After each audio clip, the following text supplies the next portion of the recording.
ये सब्जेक्ट आपको मैं एज अ थ्योरी भी पढ़ा सकता हूँ, बहुत सारी चीजें समझा सकता हूँ, बट जब तक अपनी थोड़ी सी प्रैक्टिकल लाइफ में उसको इम्प्लीमेंट करके नहीं देखोगे ना तो मजा नहीं आएगा। अपनी खुद की लाइफ पे इम्प्लीमेंट नहीं करोगे तो मजा बिल्कुल भी नहीं आएगा। करेक्ट। सब छोड़ दो अभी, मैं आपको ना बता रहा स्ट्रैटेजिक मैनेजमेंट क्या होता है, ना चैप्टर फर्स्ट अभी कुछ स्टार्ट नहीं करा रहा, आपको एक टॉपिक बताने जा रहा हूँ which is part of strategic management itself, which is part of strategic management itself. Correct. जब आप 10th पास कर लेते हैं, 12th पास कर लेते हैं, सीए में आ जाते हैं, इन सब चीजों में इस टॉपिक का यूज होता है, इस टॉपिक का यूज होता है। उस टॉपिक का नाम है, लिखने की जरूरत नहीं है, कोई नहीं लिखेगा ये चीज।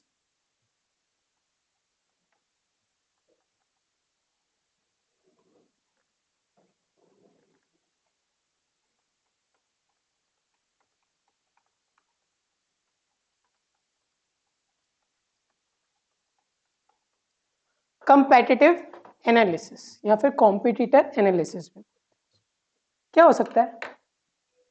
Any guesses? Correct, correct.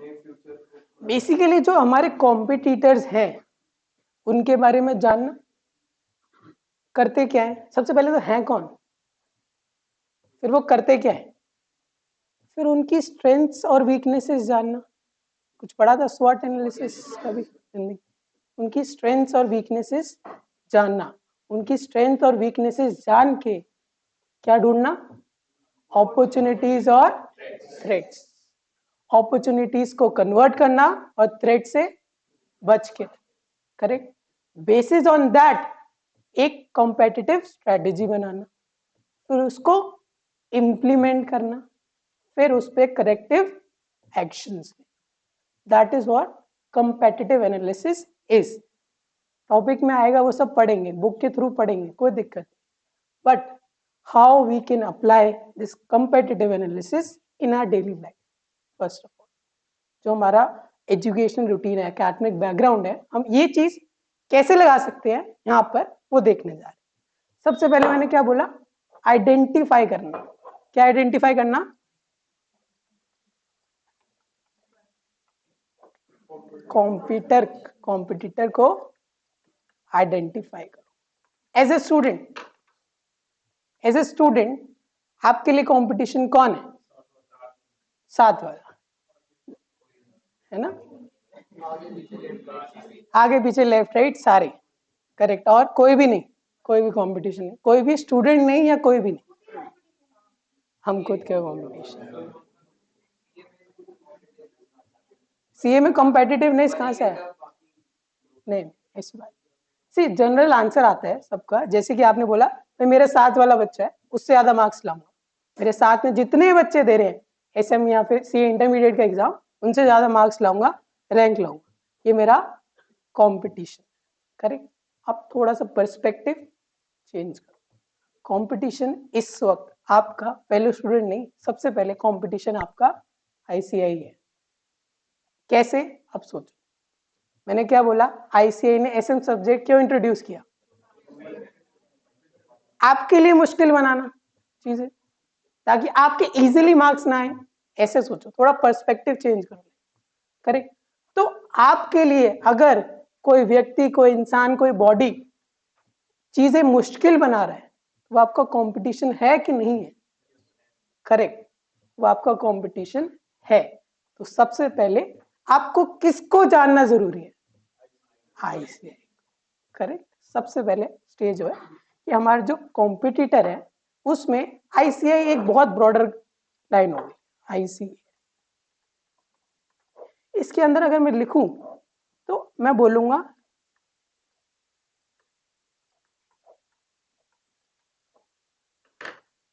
Examiner जो आपका पेपर सेट करे। करेक्ट, यही चीज था।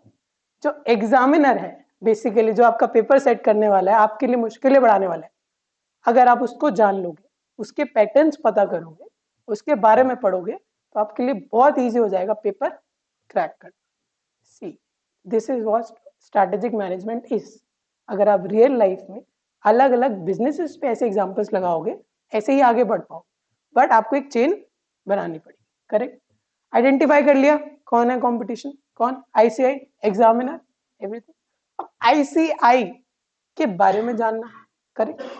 वो कैसे जानेंगे, क्योंकि उसने हमें खुद बता दिया क्या, स्टडी मैथ। भाई ये चीज है आपके पास, ये मेरा स्कोप, स्टडी मैथ से बाहर नहीं जाऊं, बिल्कुल भी नहीं जाऊंगा, यही सिलेबस है, यही वेटेज है चीजों की। तो सबसे पहले एक फ्रेमवर्क पढ़ेंगे। आईसीआई का फ्रेमवर्क क्या है, जिसके अंडर वो काम करेगा। क्या फ्रेमवर्क, उसका स्टडी मैथ, उसका एग्जाम पैटर्न और उनकी वेटेज, जो भी टॉपिक्स है उनकी वेटेज। करेक्ट। तो सबसे ज्यादा इंपॉर्टेंट क्या हुआ हमारे लिए, स्टडी मटेरियल।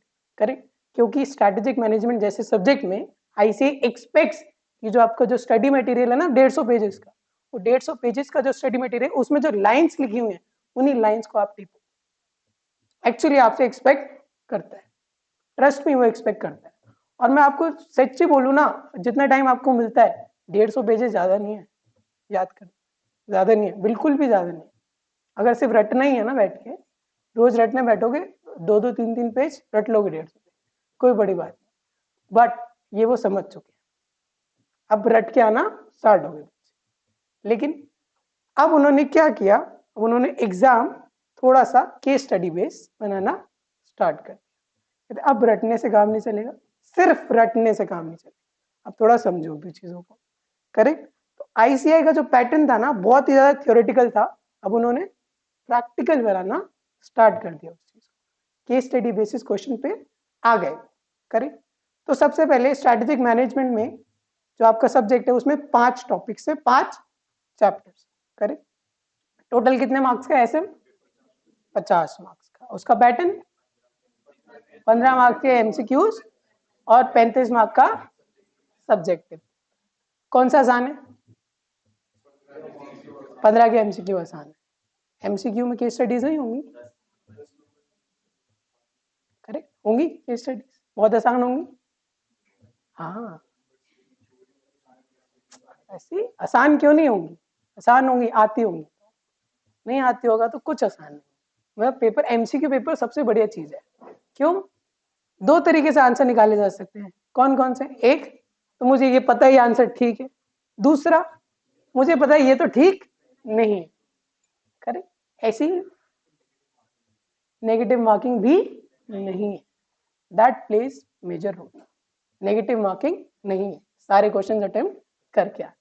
अब तक हमने क्या पढ़ा, framework, strategic management, 5 chapter, equal weightage, +-5 हो सकता है। इक्वल वेटेज मतलब 10-10 मार्क्स, लेकिन किसी भी टॉपिक में +-5 हो सकता है। ये जो वेटेज की पीडीएफ है आईसीआई ने उसमें फुट नोट्स में दिया हुआ, तो डोंट एक्सपेक्ट कि हर चैप्टर से 10-10 मार्क्स ही आएगा। अगर +-5 हुआ तो हर एक चैप्टर से वो 15-15 दे सकते हैं, बाकी से 5-5 पे रह जाएंगे, लेकिन 5 मार्क्स का एटलीस्ट आएगा। करेक्ट। सबसे पहला जाना आईसीआई कैसे पेपर देगा। करेक्ट। दूसरा, अब मैं थोड़ा और एनालाइज करना चाहूँ तो पास्ट में जाऊंगा, अभी पास्ट की बातें कर रहे थे ना, पास्ट को देख के फ्यूचर को प्रिडिक्ट करते, तो पास्ट में जानने के लिए क्या करूंगा, RTPs, MTPs, previous year questions, ये सब आते हैं। करेक्ट। तो जब हम एक बार स्टडी मैट को अच्छे से गो थ्रू कर लेंगे और अच्छे से पढ़ लेंगे, उसके बाद हमारा क्या काम होगा, प्रीवियस ईयर क्वेश्चंस करना, आरटीपीस और एमटीपीस प्रैक्टिस करना। करेक्ट। अब जब हम आरटीपीस एमटीपीस सब प्रैक्टिस करेंगे तो उसमें ना 2 चीज एनालाइज करेंगे, क्या, स्ट्रेंथ्स और वीकनेस। स्ट्रेंथ्स और वीकनेस इज मतलब कौन सा चैप्टर आईसीआई की एक्चुअली में स्ट्रेंथ है और कौन सा चैप्टर आईसीआई की वीकनेस। स्ट्रेंथ का मतलब किस चैप्टर से मुश्किल क्वेश्चन बनाए उसने, और कौन सा ऐसा चैप्टर है कि वो जितना भी चाले मुश्किल क्वेश्चन बना ही नहीं सकते। जो वीकनेस है उस पे हैमर करना है, मतलब उन चैप्टर्स को तो ऐसे रट के जाना है क्योंकि वो कुछ और बाहर से पूछ ही नहीं सकता, तुम्हें पता है डायरेक्ट क्वेश्चन आएगा ही आएगा, तो उसकी वीकनेस का फायदा उठाना। पहली चीज स्ट्रेंथ है, उस चीज में क्वेश्चंस और पढ़ने, कितने कितने तरीके के क्वेश्चंस बन सकते हैं, हर तरीके के क्वेश्चंस देखने पड़ेंगे, एनालाइज करने पड़ेंगे, फिर उसके बाद आप प्रिडिक्ट कर सकते हो शायद पिछले 4-5 बार से ऐसा क्वेश्चन पूछ रहे हैं, ऐसा क्वेश्चन पूछ रहे हैं, अगली बार सिमिलर ना पूछे, थोड़ा सा टेढ़ा पूछे, या फिर इस सब टॉपिक से ना पूछे, दूसरे सब टॉपिक से पूछे, करेक्ट। इन दी एंड करके सब कुछ जाने, बट आपको भी पता है, अभी आपने ग्रुप 1 दे चुके हैं आगे सारे, तो ग्रुप 1 करने के बाद इतना तो समझ आ गया होगा कि एग्जाम के जो लास्ट डेज है उसमें कितना ही टाइम बचता है, या फिर जो टॉपिक एक बार छूट गए वो दोबारा ले पाते हो क्या, कभी कवर कर पाते हो? मैं आज तक नहीं कर पाया। अभी ग्रुप 1 नहीं दिया, सीए फाउंडेशन दे दिया, उसमें भी पता चल जाता है। एग्जाम कोई तो दिया है ना, सीए का एग्जाम, मतलब पहली बार सीए के एग्जाम में बैठे हो तो पता चल जाता है अपनी औकात थोड़ी सी। सीए फाउंडेशन में थोड़ा पता चलता है, इंटरमीडिएट में ज्यादा पता चलता है, और फाइनल में सब पता चलता है। करेक्ट बात है। किसी को अभी तक कोई डाउट? करेक्ट। क्या किया, स्ट्रेंथ वीकनेस ढूंढ ली, फिर अपनी स्ट्रैटेजी बनाएंगे, स्ट्रैटेजी अपना पढ़ने की स्ट्रैटेजी होगी, कैसे हमें प्रैक्टिस करना है, पढ़ना है, फिर उसको इम्प्लीमेंट करो। फिर इम्प्लीमेंट करके जब मेरे टेस्ट दे रहे होगे कुछ गलतियां पता चलेंगी, करेक्ट, थोड़े करेक्टिव एक्शंस लोगे, फिर फाइनली जाके एग्जाम दोगे। अब एक बार बताओ, कितना सिंपल सा केस था, उसमें आपने एक टॉपिक पढ़ लिया, क्या था? Competitive analysis, correct. लाइफ में अप्लाई होता है। जो स्ट्रैटेजिक मैनेजमेंट आप सब्जेक्ट पढ़ने जा रहे हो, जो आपके मन में अगर बिल्कुल भी डाउट है ना, ये क्या अप्लाई होंगे, कैसे अप्लाई होंगे, कब अप्लाई होंगे, तो थोड़ा सा माइंड को ब्रॉड करो, क्योंकि आज से थोड़े टाइम पहले हमारे मन में एक इमेज थी सीए की। जब भी सीए सोचते थे ना, तो हमेशा ये सोचते थे अकाउंट्स, ऑडिट, टैक्स, बट नहीं भाई, आईसीए चाहता है आप लीडरशिप रोल्स में जाओ, सीईओ, सीएफओ, जो एक्चुअली डिसीजन मेकिंग में पार्ट लेते हैं। आपको डिसीजन मेकिंग बॉडी बनाना चाहते हैं, वो नहीं चाहते कि अगर भाई ये बच्चा सीए कर रहा है या इसके सीए हो गए, भाई आईटीआर कैसे भरते हैं, आपसे ये क्वेश्चन पूछना कोई नहीं चाहता, और आप भी नहीं चाहोगे भाई आईटीआर पे ऐड कराऊंगा क्या मैं जिंदगी पर। आजकल सीए क्या क्या नहीं कर, क्या क्या नहीं कर रहे, they are into politics, they are into stock markets, some like me have gone into astrology after working in life. मतलब इट इज नॉट लाइक कि आपने सीए कर लिया तो आपको अकाउंट्स में जाना है, टैक्स में जाना है, ऑडिट में जाना है। मेन आपको लाइफ में डिसीजंस लेने आने चाहिए, सबसे बड़ी चीज है। जितना स्पॉन्टेनियस, जितना अच्छा एनालिसिस करोगे, उतने बेटर सीए बनोगे, उतने बेटर प्रोफेशनल बनोगे, करेक्ट। इस सब चीजों को आप में इनकलकेट करने के लिए ये सब्जेक्ट इंट्रोड्यूस किया गया, करेक्ट। स्ट्रैटेजिक मैनेजमेंट क्यों इंट्रोड्यूस हुआ? Is there any other example that you can think of जो कि competitive analysis में लग सकता है? आप में से कोई? Any example? या फिर लग चुका हो, किसी बिजनेस ने लगाया हो, एनीथिंग?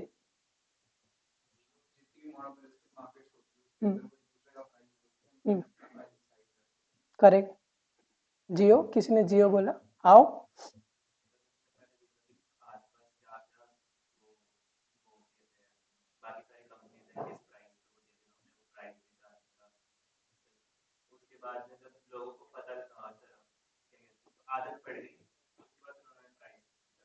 जियो, very good example. Actual story पता है किसी को? नहीं, एक्चुअली जियो ना, मुकेश अंबानी जी की डॉटर पता है सबको। वो बहुत परेशान थी, वो भी कह लो, वो बहुत परेशान थी। किससे?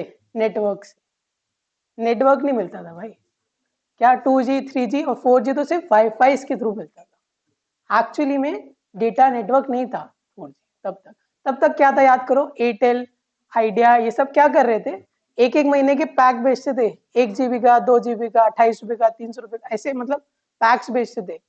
व्हाट मुकेश अंबानी आइडेंटिफाइड, उनकी वीकनेस क्या थी, वो कस्टमर्स को इतना सेटिस्फाई नहीं कर पा रहे थे उस वक्त।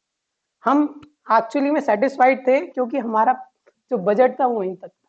तो एक्चुअली में रिच पीपल थे, वो सेटिस्फाइड नहीं थे, जो डेटा नेटवर्क की जो जितने भी स्ट्रेंथ थी उससे सेटिस्फाइड नहीं थे। 2G 3G मैक्सिमम आता था डेटा तब। तो उन्होंने आइडेंटिफाई किया, एक तो 4G दूंगा और मैं अपना कस्टमर बेस बढ़ाऊंगा, मैं सिर्फ अमीर लोगों को नहीं, गरीबों तक भी 4G पहुंचाऊंगा, करेक्ट। और उनके पास स्ट्रेंथ क्या थी उस वक्त मुकेश अंबानी के पास? जो 4G स्पेक्ट्रम, 5G स्पेक्ट्रम आप सुनते हो ना, सबसे महंगे बैंड्स हैं, सबसे ज्यादा कैपिटल इन्वेस्टमेंट लगती है ये स्पेक्ट्रम्स खरीदने में। गवर्नमेंट से लाइसेंस लेने पड़ते हैं। अगर आप वोडाफोन का केस चल रहा हो तो वोडाफोन पे इतने लोन्स क्यों ड्यू हैं? क्योंकि उसने अभी तक 3G वाला स्पेक्ट्रम के नहीं पे करे, 4G का क्या करेगा? बहुत ज्यादा इन्वेस्टमेंट है। मुकेश अंबानी जी के पास पैसा बहुत, जहां जाएंगे वहां घुसेंगे। बट इसका मतलब ये थोड़ी है कोई भी बिजनेस स्टार्ट कर दे। उन्होंने बहुत सारी वीकनेसेस, स्ट्रेंथ्स, अपॉर्चुनिटीज, थ्रेट्स देखे और अपना बिजनेस स्टार्ट किया। ठीक है, कंपेटिटिव एनालिसिस समझ आया कैसे लगता है? अपनी लाइफ में अपने ऊपर आप किसी और चीज में लगा के देखना, आपको बहुत मजा आएगा। Then you will be able to succeed in a better manner, in a more. ICAI, हाँ बताओ किसके उसमें? बिल्कुल बिल्कुल, जो स्टूडेंट्स ज्यादा बोलते हैं, ज्यादा धरने पे जाते हैं, मतलब जितना ज्यादा आप ऐसी चीजें करोगे उतना ज्यादा उसका दिमाग और ठनकता है। जितने ज्यादा आप प्रोटेस्ट करते हो उतना ज्यादा ICAI और परेशान होता है। कहता है अब देखो, अब देखो। वो क्या करेगा? एक टीचिंग और मतलब करेक्शन मेथड डाल देगा। वो सब तो ठीक है, लेकिन जो एग्जाम का लेवल बढ़ाएगा, कर लो जितना करना है। इफ यू हैव पोटेंशियल, हाँ जितना मर्जी एग्जाम टफ दे दो, कोई दिक्कत नहीं, लड़ो जाके, भिड़ो, मेरे को कोई दिक्कत नहीं।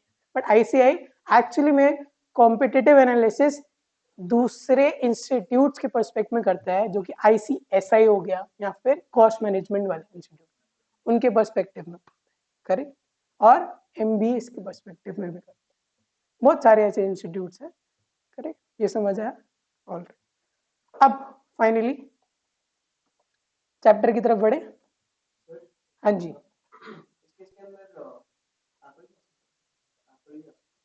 सारे आते हैं, हर कोई कॉम्पिटिटिव एनालिसिस करता है, हर business. Hmm,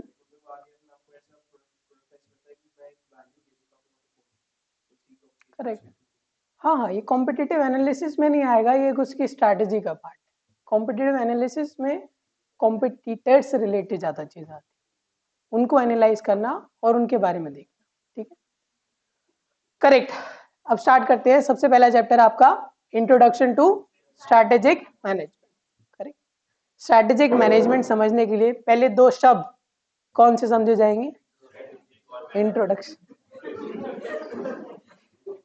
introduction I guess समझ गए होंगे, मैंने आप सबका नाम पूछ लिया इसलिए। करेक्ट, मैं आप सबका नाम पूछ चुका हूँ, कोई दिक्कत तो नहीं किसी को? Just a second.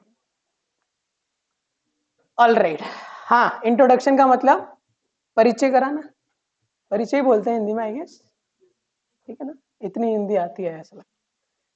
ठीक है, नेक्स्ट स्ट्रैटेजिक मैनेजमेंट। ओके, पहले मैनेजमेंट के बारे में पढ़ लेते हैं थोड़ा सा, फिर स्ट्रैटेजिक पे जाएंगे। Correct, all right. Manpreet, Meet, Meet, correct, Manpreet, Meet, Meet, कर, मीत स्क्वायर, ओके, कौर, मनप्रीत, मनप्रीत कौर वो भी है ना फिर, मनप्रीत मीत कौर, चलो ठीक, better. Okay okay, wait, chole bhature खाए मोनिका के? मोनिका के छोले भटूरे खाए सबने? यहाँ नहीं रहते तुम आसपास? कहाँ रहते हो? मोती नगर के कोई कोई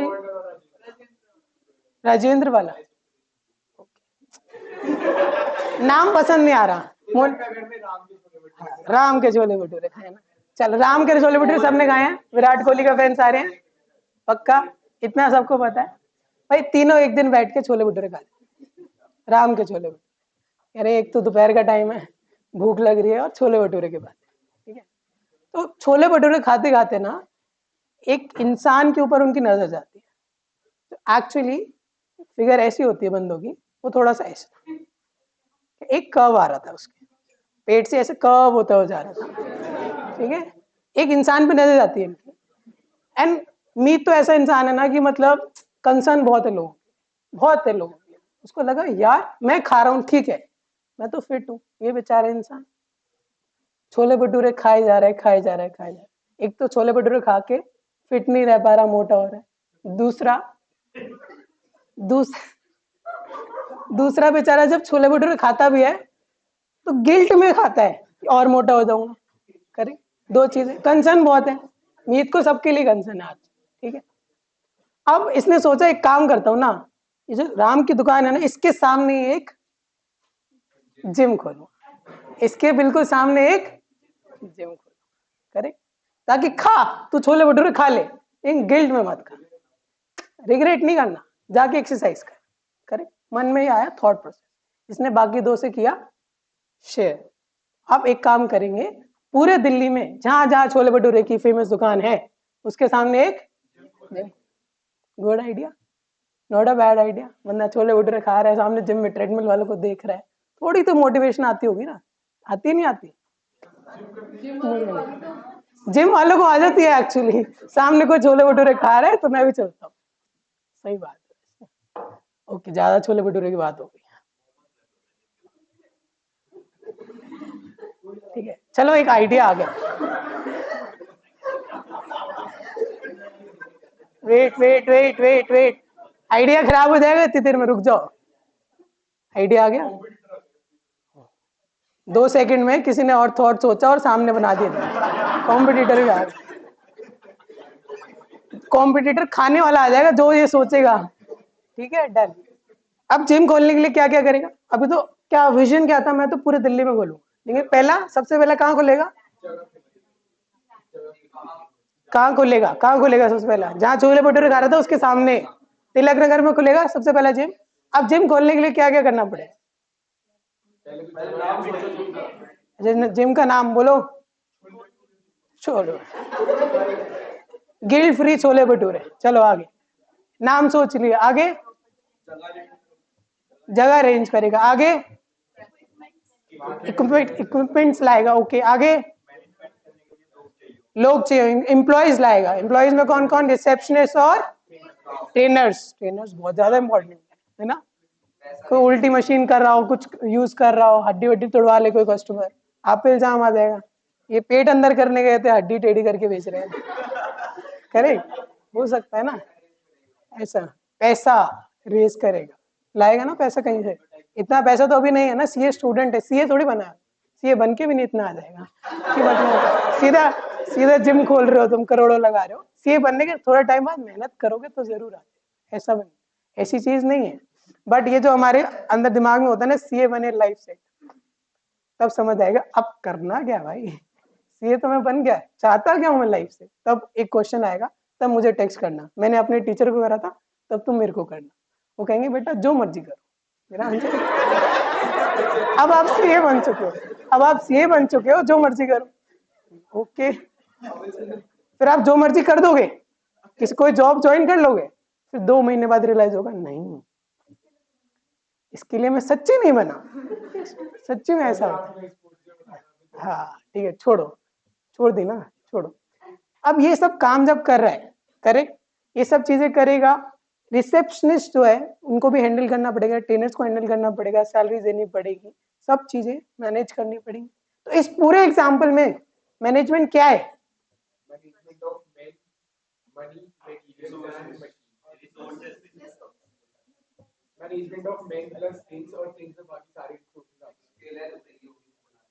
मैनेजमेंट स्किल है, ओके, और सब ट्राई कर सकते हो यार। प्रोसेस नहीं, मैनेजमेंट प्रोसेस है, इस पूरे एग्जाम्पल में क्या है मैनेजमेंट, जो पूरा एग्जाम्पल दिया इतना? Procurement and utilization of fund. यार किसी ने ऐसा सुना है कि मतलब management of XXX company was caught doing fraud और एनीथिंग, ऐसा कुछ ना? मैनेजमेंट मैनेजमेंट मैनेजमेंट क्या है? मैनेजमेंट दो तरीके से डिफाइन हो सकता है, एक तो जो आप ऐसे, जो आपने बोला ना प्रोसेस, ये सब चीजें मन में आती है, लेकिन सबसे पहले मैनेजमेंट सोचते ही ना लोग, इंपॉर्टेंट कंपनी के लोग, या फिर उस एंटिटी, कंपनी जो मर्जी हो, फर्म के लोग जो उसको मैनेज कर रहे हैं, वो सबसे पहले आपके दिमाग में आने चाहिए। ये 3 लोग, करेक्ट। हड्डी टूटी किनको पकड़ोगे? पतले नहीं हुए किनको पकड़ोगे? प्रोटीन गंदा निकला किनको पकड़ोगे? करेक्ट। मैं जेंडर वाइज नहीं जाऊंगा। अब तुम देख लेना, पैसा भी वही लाएंगे फिर ज्यादा। ठीक है, डन। ज्यादा इजीली कन्विंस कर पाएंगे लोग।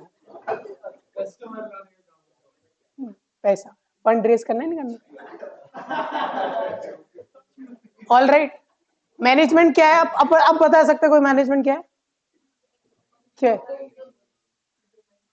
मैनेजमेंट को अगेन दो तरीके से डिफाइन कर सकते हो। की पीपल ऑफ द ऑर्गेनाइजेशन पहला, दूसरा जितनी भी एक्टिविटीज वो करते हैं उस एंटिटी को पर्पसफुल बनाने के लिए और उसको आगे चलाने के लिए वो एक प्रोसेस मैनेजमेंट कहलाता है। तो मैनेजमेंट लोग भी है और मैनेजमेंट प्रोसेस। करेक्ट, समझ आया? दिमाग में गया? ठनका एकदम बढ़िया। लेकिन मार्क्स नहीं मिलेंगे इससे, दिक्कत यही है। दिक्कत एंड में ही आ जाती है। क्या मार्क्स मिलेंगे समझने से? नहीं मिले। करेक्ट, अब हमें क्या करना पड़ेगा? हमें क्या लिखना है वो देखना पड़ेगा। क्या लिखोगे? जो बुक में लिखो। क्या बात, very good, I like such people.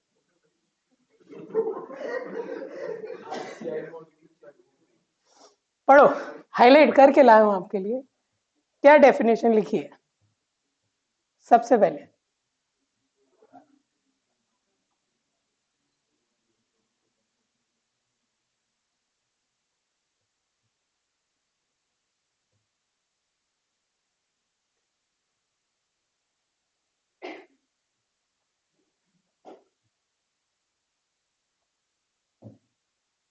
मजा आया?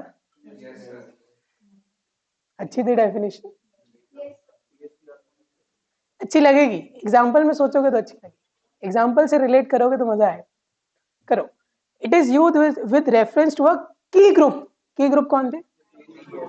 यहीं से स्टार्ट हुई थी डेफिनेशन, स्टार्ट यहीं से हुई, आइडिया यहीं से आया था। In an organization in charge of its affairs, यही in charge. In relation to an organization management is chief organ interested with the task of making it purposeful and productive। Purpose क्या था? दो पर्पस, पैसा कमाना और पेट काटना, फिट करना लोगों को। पैसा कमाना और लोगों को फिट करना, ये पर्पस था। करेक्ट, पर्पसफुल एंटिटी होगी तभी पैसा कमाएंगे ना। Purpose and productivity goes hand in hand. Correct, by undertaking the task of bringing together and integrating disorganized resources of manpower, money, material, and technology, which are then combined into a functioning whole। Exact तो कोई नहीं tip पाएगा, exact कोई नहीं tip पाएगा, but okay. एक बार बताओ, ये यही लोग लाए थे, पैसा लाए थे, मैन पावर मतलब एम्प्लॉयज लाए थे, टेक्नोलॉजी लाए थे। ट्रेडमिल्स में देखा ना टेक्नोलॉजी यूज होती है, कितनी कैलोरीज बर्न हो गई या फिर कितने मिनट्स आप रन किए, सब कुछ दिखाता है वो चीजें। करेक्ट, कौन कौन जिम करता है? थे, ओके। अब खत्म शौक? कोई बात नहीं, अच्छी बात है जाना। पढ़ाई की भी ऐसी चीजें छोड़ देना, मैं ऐसा मोटिवेट नहीं करता लोग। Correct, okay. फिर क्या क्या याद रखना है आपको? कीवर्ड्स क्या क्या याद रखोगे? की ग्रुप होना चाहिए, इंटरेस्टेड, एक टास्क है उनके पास, एंटिटी को क्या बनाएंगे? पर्पसफुल और प्रोडक्टिव। क्या करके बनाएंगे? By bringing together and integrating man power, material, technology etcetera etcetera into a functioning whole. जो भी लाइन है बेकार से, बट आपको कीवर्ड्स क्या याद रखना? की ग्रुप, इंटरेस्टेड, टास्क, टास्क क्या कर रहे हैं? ब्रिंगिंग टुगेदर, रिसोर्सेज, रिसोर्सेज में आ जाएगा सब कुछ, जितनी भी चीजें, ठीक है। फिर उसके बाद इनटू अ फंक्शन, लास्ट में। एक भी मार्क नहीं कटेगा, एक भी मार्क नहीं कटेगा, ये पूरा लिख दो। ऑल दो इट इज लीस्ट एक्सपेक्टेड से कि आपसे वो मैनेजमेंट की डेफिनेशन पूछे, least expected, but an example कि आपको कैसी चीजें याद। इससे जरूर एक एमसीक्यू बन के आ सकता है, 1 मार्क, बट 4 या 5 मार्क का क्वेश्चन पूछे मैनेजमेंट से, ये बहुत रेयर, ये बहुत रेयर। बट मैनेजमेंट का मतलब समझ आया? करेक्ट, डेफिनेशन कैसे याद रहेगी, समझ आई? करेक्ट, आगे बढ़े। अब ये तो एक डेफिनेशन थी, ये डेफिनेशन किससे रिलेटेड थी? लोगों से रिलेटेड थी। दूसरी डेफिनेशन किससे रिलेटेड है? प्रोसेस। चलो पढ़ो, शुरू से पढ़ो। The term management.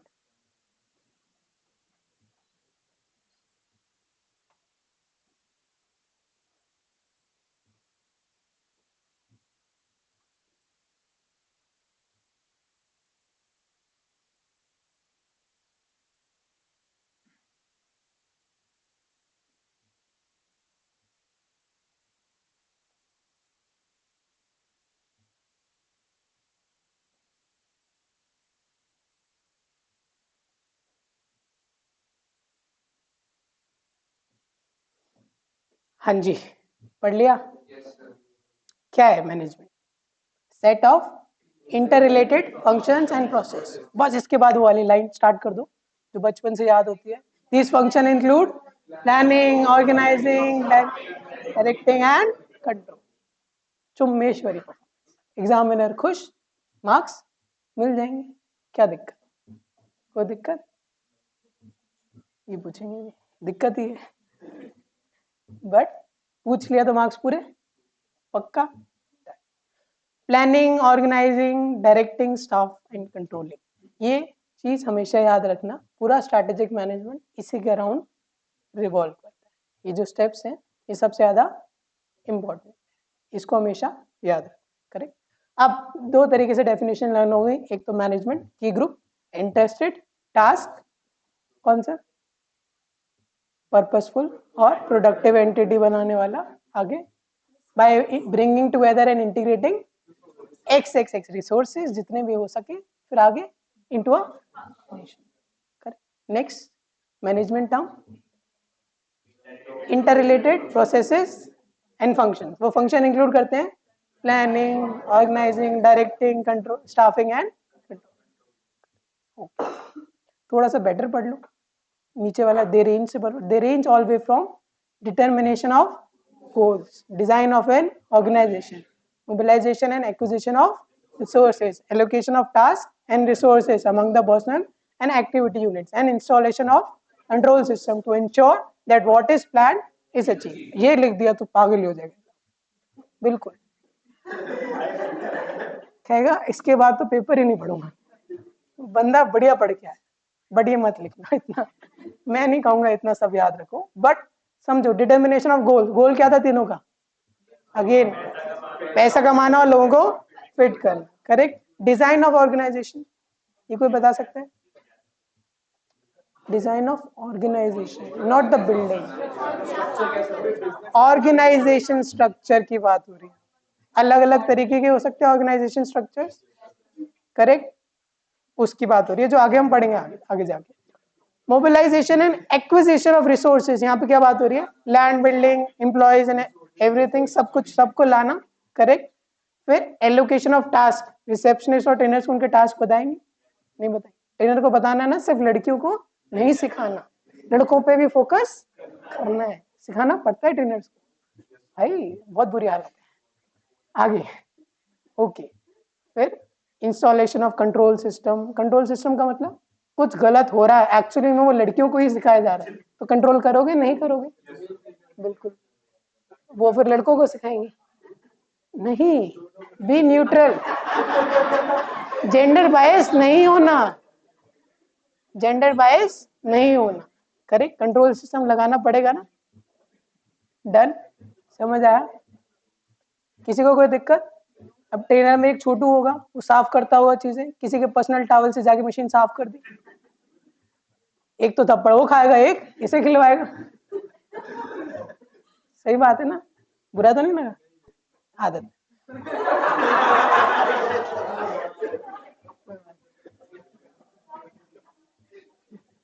C response देखता हूँ, ऐसी चीज पे रिस्पॉन्स पीछे से आ रहा होता है, आगे से होता है, पीछे से तेज आवाज। बाकी चीजें आगे से रिस्पॉन्स, वो भी कुछ कुछ। बाकी तो नींद में है, ठीक है। छोले भटूरे की बात हो रही है, वो खा के बैठे हैं। करेक्ट। मजा आ रहा है? यही तो एक अप्रूवल चाहिए होता है, मजा आ रहा है। लाइफ में मजा आना चाहिए ना। तुम्हें पता है मनुष्य किस चीज का पुतला है? मनुष्य गलतियों का पुतला है। करेक्ट। और किसी को कुछ कहना है?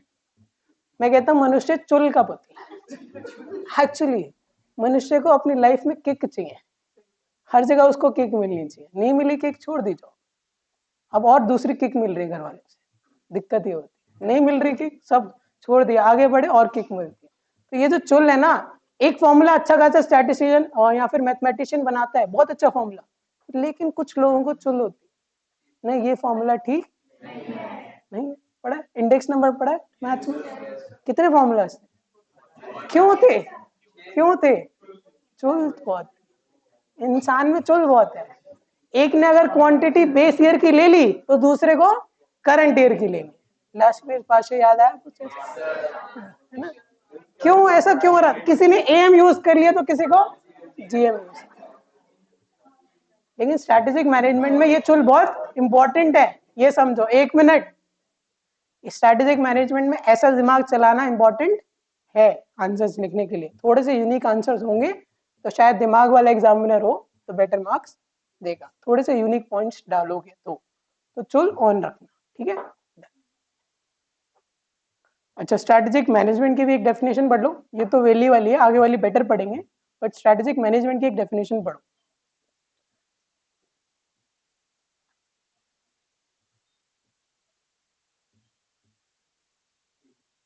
भाई जो फर्म के मैनेजर्स हैं बेसिकली ये तीन लोग हैं, कुछ तो करेंगे ना जिससे कि बाकी जिम से आगे रहे, वरना इनके जिम में और उनके जिम में फर्क क्या रह जाएगा, करेक्ट। तो अपनी मार्केट प्लेस में compete करना सक्सेसफुली, यही हमारा स्ट्रैटेजिक मैनेजमेंट हमें सिखाता है, करेक्ट। अब इतना सब हो गया, मैनेजमेंट पढ़ लिया, अब क्या पढ़ेंगे, स्ट्रैटेजी। क्या बात है, स्ट्रैटेजी। कोई एग्जांपल देना चाहेगा अपनी लाइफ में उसने क्या स्ट्रैटेजी कभी यूज करी हो, और स्ट्रैटेजी होती क्या है, कोई भी।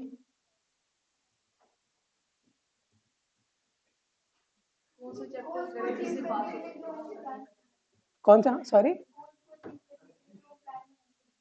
गोल्स को अचीव करने के लिए प्लान बनाते हैं, गोल था उसका पास होना, तो उसने प्लान बनाया मैं कौन से चैप्टर करूं जिससे कि पास हो जाऊं, this is one of the strategy, correct. दोनों की बात होगी, और कोई, किसी ने और कुछ स्ट्रैटेजी लगाई हो।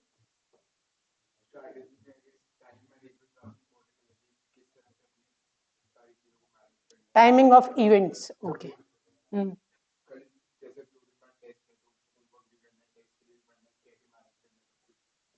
करेक्ट, मेरी पूरी लाइफ स्ट्रैटेजीज पे वर्क करती है, इसलिए मैं ज्यादा एम्फेसिस दे रहा हूँ इस चीज पे। I don't know about you guys, सबकी स्ट्रैटेजीज होती हैं, बट आपको रियलाइजेशन नहीं होती है मेरी स्ट्रैटेजी है, बस लाइफ ऐसे चलती जा रही है तो चलती जा रही है, वो वाला सीन हो जाता है। बट अपने आप को यूनिक बनाना है, अपने आप की वैल्यू बनानी है, तो पता होना चाहिए मेरी स्ट्रेंथ्स क्या है, वीकनेसेस क्या है, और कौन से गेम प्लान्स हैं जो मेरे लिए वर्क करते। मैंने एक वर्ड दिया आपको, क्या, गेम। क्या है, गेम ही तो चल रहा है, मार्केट में बेटर होना है, गेम ही तो है। एम्प्लॉइज, बॉस की नजरों में बेटर होना है, गेम प्लान ही तो है। तो उसकी तारीफ करके बेटर होगा, कोई अपने काम से बेटर होगा, सबकी अपनी अपनी स्ट्रैटेजीज हैं, करेक्ट। एक स्ट्रैटेजी मेरी है पढ़ाई से रिलेटेड, पढ़ाई से रिलेटेड एक स्ट्रैटेजी मेरी है जो आपको मैं आज देने जा रहा हूँ। अगर आप इसको यूज करोगे, you will get, I would say, best test results in theory subject, best test. But अगर कोई यूज करेगा तो यूज करना बहुत मुश्किल है, मेरे को ऐसा लगता है। क्यों, क्योंकि ये रिक्वायर करता है कंसिस्टेंसी। कंसिस्टेंसी का मतलब लगातार कॉन्टिन्यूसली वो चीज रोज रोज करना, जो कि बहुत मुश्किल है, but consistency is the key to success, correct. See when I was student, मेरे एसएम में I guess 72 marks, I would say not bad, theoretical subject 72 marks, क्योंकि उस टाइम पे एसएम नहीं, ईआईएस एसएम होता, ईआईएस एसएम, एसएम तो फिर भी बेरेबल, ईआईएस पढ़ते तो दिमाग और फट जाता। मैं जब अपने पेपर से बाहर निकला था, सी इंटरमीडिएट का एग्जाम दिया ईआईएस एसएम का, आई वाज नॉर्मल, बाहर निकला ना, ऐसे चेहरे देखे ना मैंने, भयानक चेहरे, ऐसे रोते हुए चेहरे देखे ना। ऐसी सिचुएशन में क्या होता है ना, वो मेरे दोस्त है, मेरा पेपर अच्छा हो गया, वो रो रहे हैं, how to react, this is also strategy. अगर आप बोलोगे ठीक ठाक हुआ, तो जब रिजल्ट आएगा तब पिलोगे, तब बोलेंगे तू तो कह रहा था ठीक ठाक हुआ। अच्छा हुआ बोलोगे तो क्या करेंगे, तूने तो कहा था मेरी तैयारी पूरी नहीं है, करेक्ट। इन मनुष्य किसका पुतला? चुल का। उनको हर चीज में चुल है। बेटर शांत रहो और कंसोल करो, बेटर शांत रहो और कंसोल करो। बट मैं क्यों काम था, क्योंकि मैं एग्जाम से एक दिन पहले भी उतना ही काम था जितना मैं एग्जाम के बाद का, क्योंकि मेरी स्ट्रैटेजीज वर्कआउट कर रही। अब स्ट्रैटेजी सुनो। What I used to do is, जब भी मेरी कोई क्लास होती थी, सिंस फर्स्ट क्लास, पहली क्लास से मेरे को कुछ भी पढ़ाया गया, फॉर एग्जांपल मैंने आपको आज 2 डेफिनेशंस पढ़ाई मैनेजमेंट, मैक्सिमम 2 या 3 पेजेस एक टीचर पढ़ाता है, या 5-10 मैक्सिमम में बोलता हूँ, एक दिन में बहुत ज्यादा पढ़ाने का मन है तो 10 पेजेस पढ़ा देगा। What I used to do is, मैं घर जाके उन 10 पेजेस को रिवाइज करता था, नॉर्मल, अभी तक तो कोई दिक्कत नहीं। अगले दिन क्लास नहीं होती थी, एक दिन छोड़ के होती है, सीए इंटर या फाउंडेशन एक दिन छोड़ के क्लास। अगले दिन सुबह उठा, नॉर्मली जैसे भगवान को पूछते हो, नहीं पूछते तो पूछना स्टार्ट कर दो, और पूछते हो तो उसकी जगह ये करना स्टार्ट कर दो। अब क्या करना है आपको, वो 10 पेजेस दोबारा रिवाइज करना। रिवाइज का मतलब ऐसे नहीं बहुत ज्यादा क्रैम करना, बट आपको 10 पेजेस को थॉरली रीड कर। कितना टाइम लगेगा? पहले दिन आधा घंटा लगा था, मान लो पहले दिन आधा घंटा लगा था, रिवाइज किया था, याद की थी। अगले दिन कितना टाइम लगेगा? जो आप बोलोगे एग्जैक्टली वही टाइम नोट कर लो। अब बताओ, 20 मिनट, ठीक है, 20 मिनट में आपने डन। नेक्स्ट डे क्लास है, ऑब्वियस, लेकिन नेक्स्ट डे अभी सुबह तक तो क्लास नहीं। अब दोबारा उन पेजेस को रिवाइज करना, कितना टाइम? थोड़ा अपने आप पे रैम खा लो आगे जाते जाते, चलो 15 मान, 15 मिनट रिवाइज करने। अब टीचर ने नेक्स्ट 10 पेजेस और कराए, वो दिन आ गया जब क्लास। अब घर जाके वही 10 पेजेस रिवाइज करोगे जो टीचर ने कराए, कितना टाइम? आधा घंटा, करेक्ट। नेक्स्ट डे पहले वाले 10 पेजेस रीड करने, कितना टाइम? पहले वाले 15 तो पहले था, अब कम हो जाएगा, इसी में रह जाओगे। 10 मिनट मान लो, बहुत इंपॉर्टेंट चीज बता रहा हूँ, सुनो। 10 मिनट मान लो, करेक्ट। अब जो नया पढ़ा उसमें कितना टाइम? आधा घंटा, करेक्ट। आधा घंटा टोटल आधा घंटा देना था अभी तक। सुन, अब अगले दिन क्लास नहीं। अब बताओ, जो सबसे पहले दिन पढ़ा था वो कितनी देर में रिवाइज होगा? I believe 7 minutes max, 7 to 8 minutes will take and revise. जो दूसरे दिन पढ़ा था, दूसरी क्लास में पढ़ा था, उसको रिवाइज करने में कितना टाइम? ठीक, कितना होगा? 20-25 मिनट, करेक्ट। अगले दिन क्लास होने से पहले सुबह है आपके पास, ठीक है। अब बताओ, सबसे पहले दिन जो पढ़ा था कितने मिनट? 5 मिनट। दूसरे दिन जो पढ़ा था कितने मिनट? 15। 15 मिनट में अभी तक 2 क्लासेस रिवाइज हो चुकी, करेक्ट। ऐसे हर क्लास के बाद शुरू से लेकर अब तक रिवाइज करना, शुरू से लेकर अब तक रिवाइज करना। ट्रस्ट में, एक क्लास 1.5 से 2 मिनट की रह जाती है, एक क्लास 1.5 से 2 मिनट की रह जाती है एंड तक जाते जाते। अब मल्टीप्लिकेशन इफेक्ट सुना है कुछ? वो आपको मिलेगा। पहली क्लास जब आपने ली और आखिरी क्लास तक जब आप जाओगे, कितनी क्लास? आई गेस एक थ्योरेटिकल सब्जेक्ट में 50 क्लास मान लेते हैं मैक्सिमम, 50 क्लासेस। आप 50 क्लास के बीच में एक एक दिन भी होता है, कितने हो गए? 100 डेज बहुत ज्यादा हो जाता है, मान लेते हैं 80 डेज। 80 डेज तक आपकी क्लासेस चली। तो जब 80th डे पे हो गए ना, तो जो पहली क्लास है आप कितनी बार रिवाइज कर चुके? 80 टाइम्स, 80 टाइम्स। कोई रात को उठा के भी पूछेगा ना, बड़ करके आंसर दे दो। अगर रात को 3 बजे उठाएगा ना, ये क्या होता है, मैनेजमेंट क्या होता है, एग्जैक्ट डेफिनेशन टेप दोगे, एग्जैक्ट डेफिनेशन। रीजन मैं कभी थ्योरेटिकल सब्जेक्ट्स में पढ़ा ही नहीं, क्योंकि रोज ही पढ़ रहा था, रोज आधा घंटा पढ़ रहा था, मुझे कोई दिक्कत ही नहीं थी, मुझे हमेशा कभी दिक्कत ही नहीं हुई।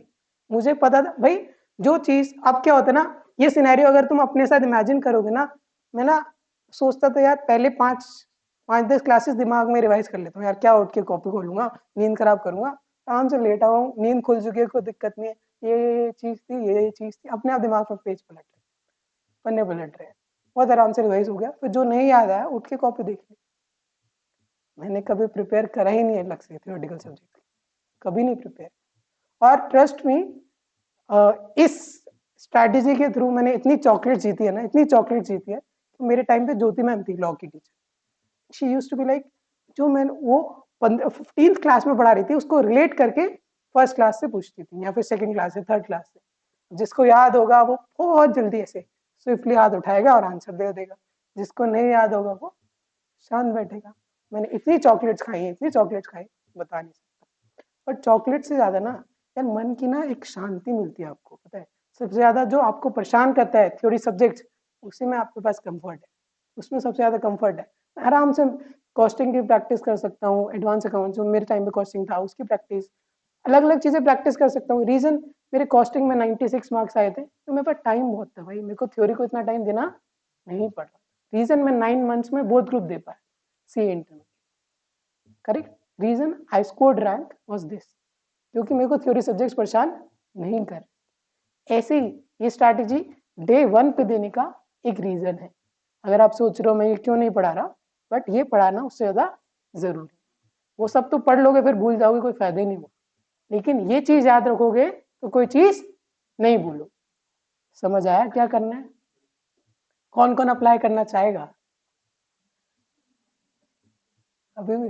अगर हो पाया तो, अगर हो पाया तो इन दी एंड जब आप सब पूछते हो ना कि किसी एक रैंक होल्डर का मंत्र क्या है या वो क्या ऐसा करता है, वो चीज मैंने आपको दे दी। अब आपको बिलीव करना है या नहीं करना वो आप पे डिपेंड करें।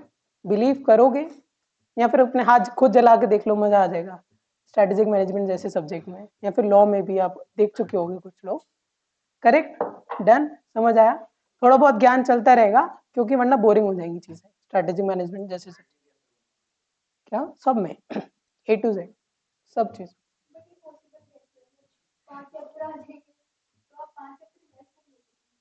हाँ? मैं कह रहा हूँ ना, लास्ट में एक क्लास का टाइम सिर्फ 1.5 से 2 मिनट बचता है। टोटल क्लासेस कितनी? 50 इंटू 1.5 कितना होता है जल्दी बताओ? 75 मिनट्स नहीं है क्या पूरा? 75 छोड़ दो, 2 आवर्स मान लो, 2 घंटे पूरे सब्जेक्ट रिवाइज हो गया। क्या चाहिए तुम्हें जिंदगी से? इससे बेटर कुछ नहीं है। मैंने ट्राइड एंड टेस्टेड, कुछ भी नहीं है इससे बेटर। ठीक है, डन, समझ आया कैसे करना है? जल्दी से बता दो मैनेजमेंट की डेफिनेशन दोबारा। पहली, की ग्रुप, इंटरेस्टेड, टास्क, 3 वर्ड्स याद है।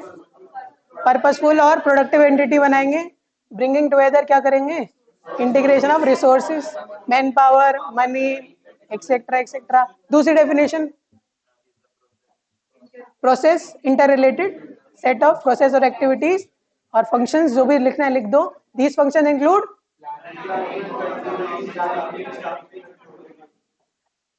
कंग्रेचुलेशन। अब स्ट्रैटेजी पढ़ लेते हैं। स्ट्रैटेजी, ये हाईलाइटेड लाइन पढ़ो। Strategy seeks to relate the goals of organisation to means of achieving that. भाई मुझे थ्योरेटिकल सब्जेक्ट में अच्छे मार्क्स ले आने हैं, तभी तो मैंने स्ट्रैटेजी बनाई और उसको इम्प्लीमेंट करूंगा तभी तो ला पाऊंगा। एक ब्रिज है जो फुलफिल करेगा स्ट्रैटेजी, गोल और मेरे आज की डेट के बीच। Correct, to the extent term strategies associated with unified design and action for achieving major goals. छोड़ दो बाकी, कोई दिक्कत, आराम से रीड कर लेना घर। जो मेन चीज है वो रीड करो क्योंकि यही मार्क्स देंगे। समझ आ गया स्ट्रैटेजी क्या होता है? एक गेम प्लान होता है। अब ये वाली सबसे इंपॉर्टेंट डेफिनेशन पढ़ो। We may define the term strategy, now comes the definition for strategy. क्या है?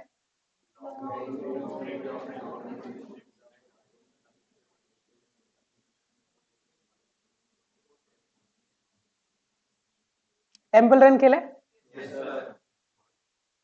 सबने खेला है? कॉन्ट्रा खेला होगा नहीं तो? टेम्पल रन 1, कॉन्ट्रा भी खेला होगा, बहुत सारी चीजें खेली है। प्रिंस ऑफ पर्शिया बहुत बढ़िया गेम है। ओके, क्या होता है टेम्पल रन में खेलोगे? स्ट्रैटेजी होती है कुछ? हाँ होती है। क्या होता है? कब लेफ्ट जाना है, कब राइट जाना है, कब जंप करनी है, कब स्लाइड करनी है। एक स्ट्रैटेजी होती है। एक ब्लूप्रिंट होता है आपके पास? ब्लूप्रिंट का मतलब क्या होता है? मैप, आपका प्लान का map. Long range blueprint, long range क्यों बोला? क्योंकि हम स्ट्रैटेजीज यूजुअली लॉन्ग रेंज के लिए बना, शॉर्ट टर्म स्ट्रैटेजीज भी होती हैं बट यूजुअली हम लॉन्ग रेंज के लिए स्ट्रैटेजीज बनाते हैं इन टर्म्स ऑफ बिजनेस। ये शॉर्ट टर्म स्ट्रैटेजी मैं आपको बता रहा हूँ थ्योरेटिकल सब्जेक्ट, बट अगर आप फाइनल तक के लिए देखोगे, आपका एक मेजर गोल चार्टर्ड अकाउंटेंट बनना है, देखिए लॉन्ग रेंज स्ट्रैटेजी भी बन जाएगी। Correct. Of an organization desired image, in the end क्या बनना चाहता है? Direction and destination. डायरेक्शन मतलब किस डायरेक्शन में जाना है, किस डेस्टिनेशन में पहुंचना है, दैट इज, आगे बढ़ो, what it wants to be, image and destination, what it wants to do, how it wants to do, and it where it wants to. समझ आया क्या है स्ट्रैटेजी की definition? Strategy is long range blueprint, long range blueprint of an organization's desired image, direction and destination. That is where it wants to be, what it wants to do, how it wants to do and where it wants to go. Correct. Where वाली दो चीजें, where it wants to be और where it wants to go, एक एक चीज है, इसमें से एक भी लिखोगे चलेगा, कोई दिक्कत नहीं है। what it wants to do एक चीज है, लिखना पड़ेगा, and how it wants, क्या करना है, कैसे करना है और कहाँ पहुंचना है, ये याद रखोगे तो हमेशा स्ट्रैटेजी की डेफिनेशन याद रहेगी। Correct. Strategy long range blueprint of an organizations desired image, direction, destination. Correct. That is what it wants to be, what it wants to do, how it wants to do and where it wants to be, where it wants to be, where it wants to do नहीं, be last. Sorry गो, मैंने कहा do सुनाई दिया, B भी बोल सकते हो, गो भी, सॉरी माय बैड। देन फिर नीचे दो बंदों ने डेफिनेशन और दी, कौन है वो? Igor H Ansoff and William F, not important but एक बार रीड कर लेते हैं, ठीक है। The common thread among the organisations activities and product markets that defines essential nature of business that the organization has or plan to be in the future. Normal language, कोई दिक्कत? A unified, comprehensive and integrated plan designed to assure that the basic objectives of the enterprise are achieved. Basic definition. But अगर आपको strategy की definition कोई पूछता है तो आपको कौन सी डालनी है? सबसे ऊपर वाली। करेक्ट? That समझ आया? Okay. Management पहली definition. Key group, interested, task, productive, purposeful, bringing together and integrating resources, पहली definition खत्म। दूसरी, set of interrelated functions, function include planning, organizing, directing, controlling, staffing, खत्म। strategy की definition, long range blueprint of an organization, desired image, destination, ये सब। that is how what it wants to be,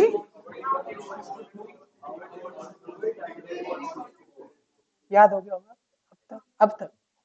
एक छोटा सा example दिया मैंने आपको, कैसी चीजें रिपीट करने में बहुत जल्दी याद होती है। मैनेजमेंट की डेफिनेशन रट गई, मैं आपको अभी एक शॉर्ट टाइम फ्रेम पे एग्जांपल दिया, मैं आपको जो स्ट्रेटेजी बताई है वो एक लॉन्ग टाइम फ्रेम, बस उतना सा समझो। आपकी सेकेंडरी मेमोरी जब इतनी जल्दी ऑब्जॉर्व कर सकती है, अभी आधे पौन घंटे में 80 दिन में कितना ज्यादा ऑब्जॉर्व कर सकते हैं? लॉन्ग रेंज ब्लूप्रिंट, ठीक है। पर्सपेक्टिव होते हैं हर चीज का, शॉर्ट होने का और लॉन्ग होने का।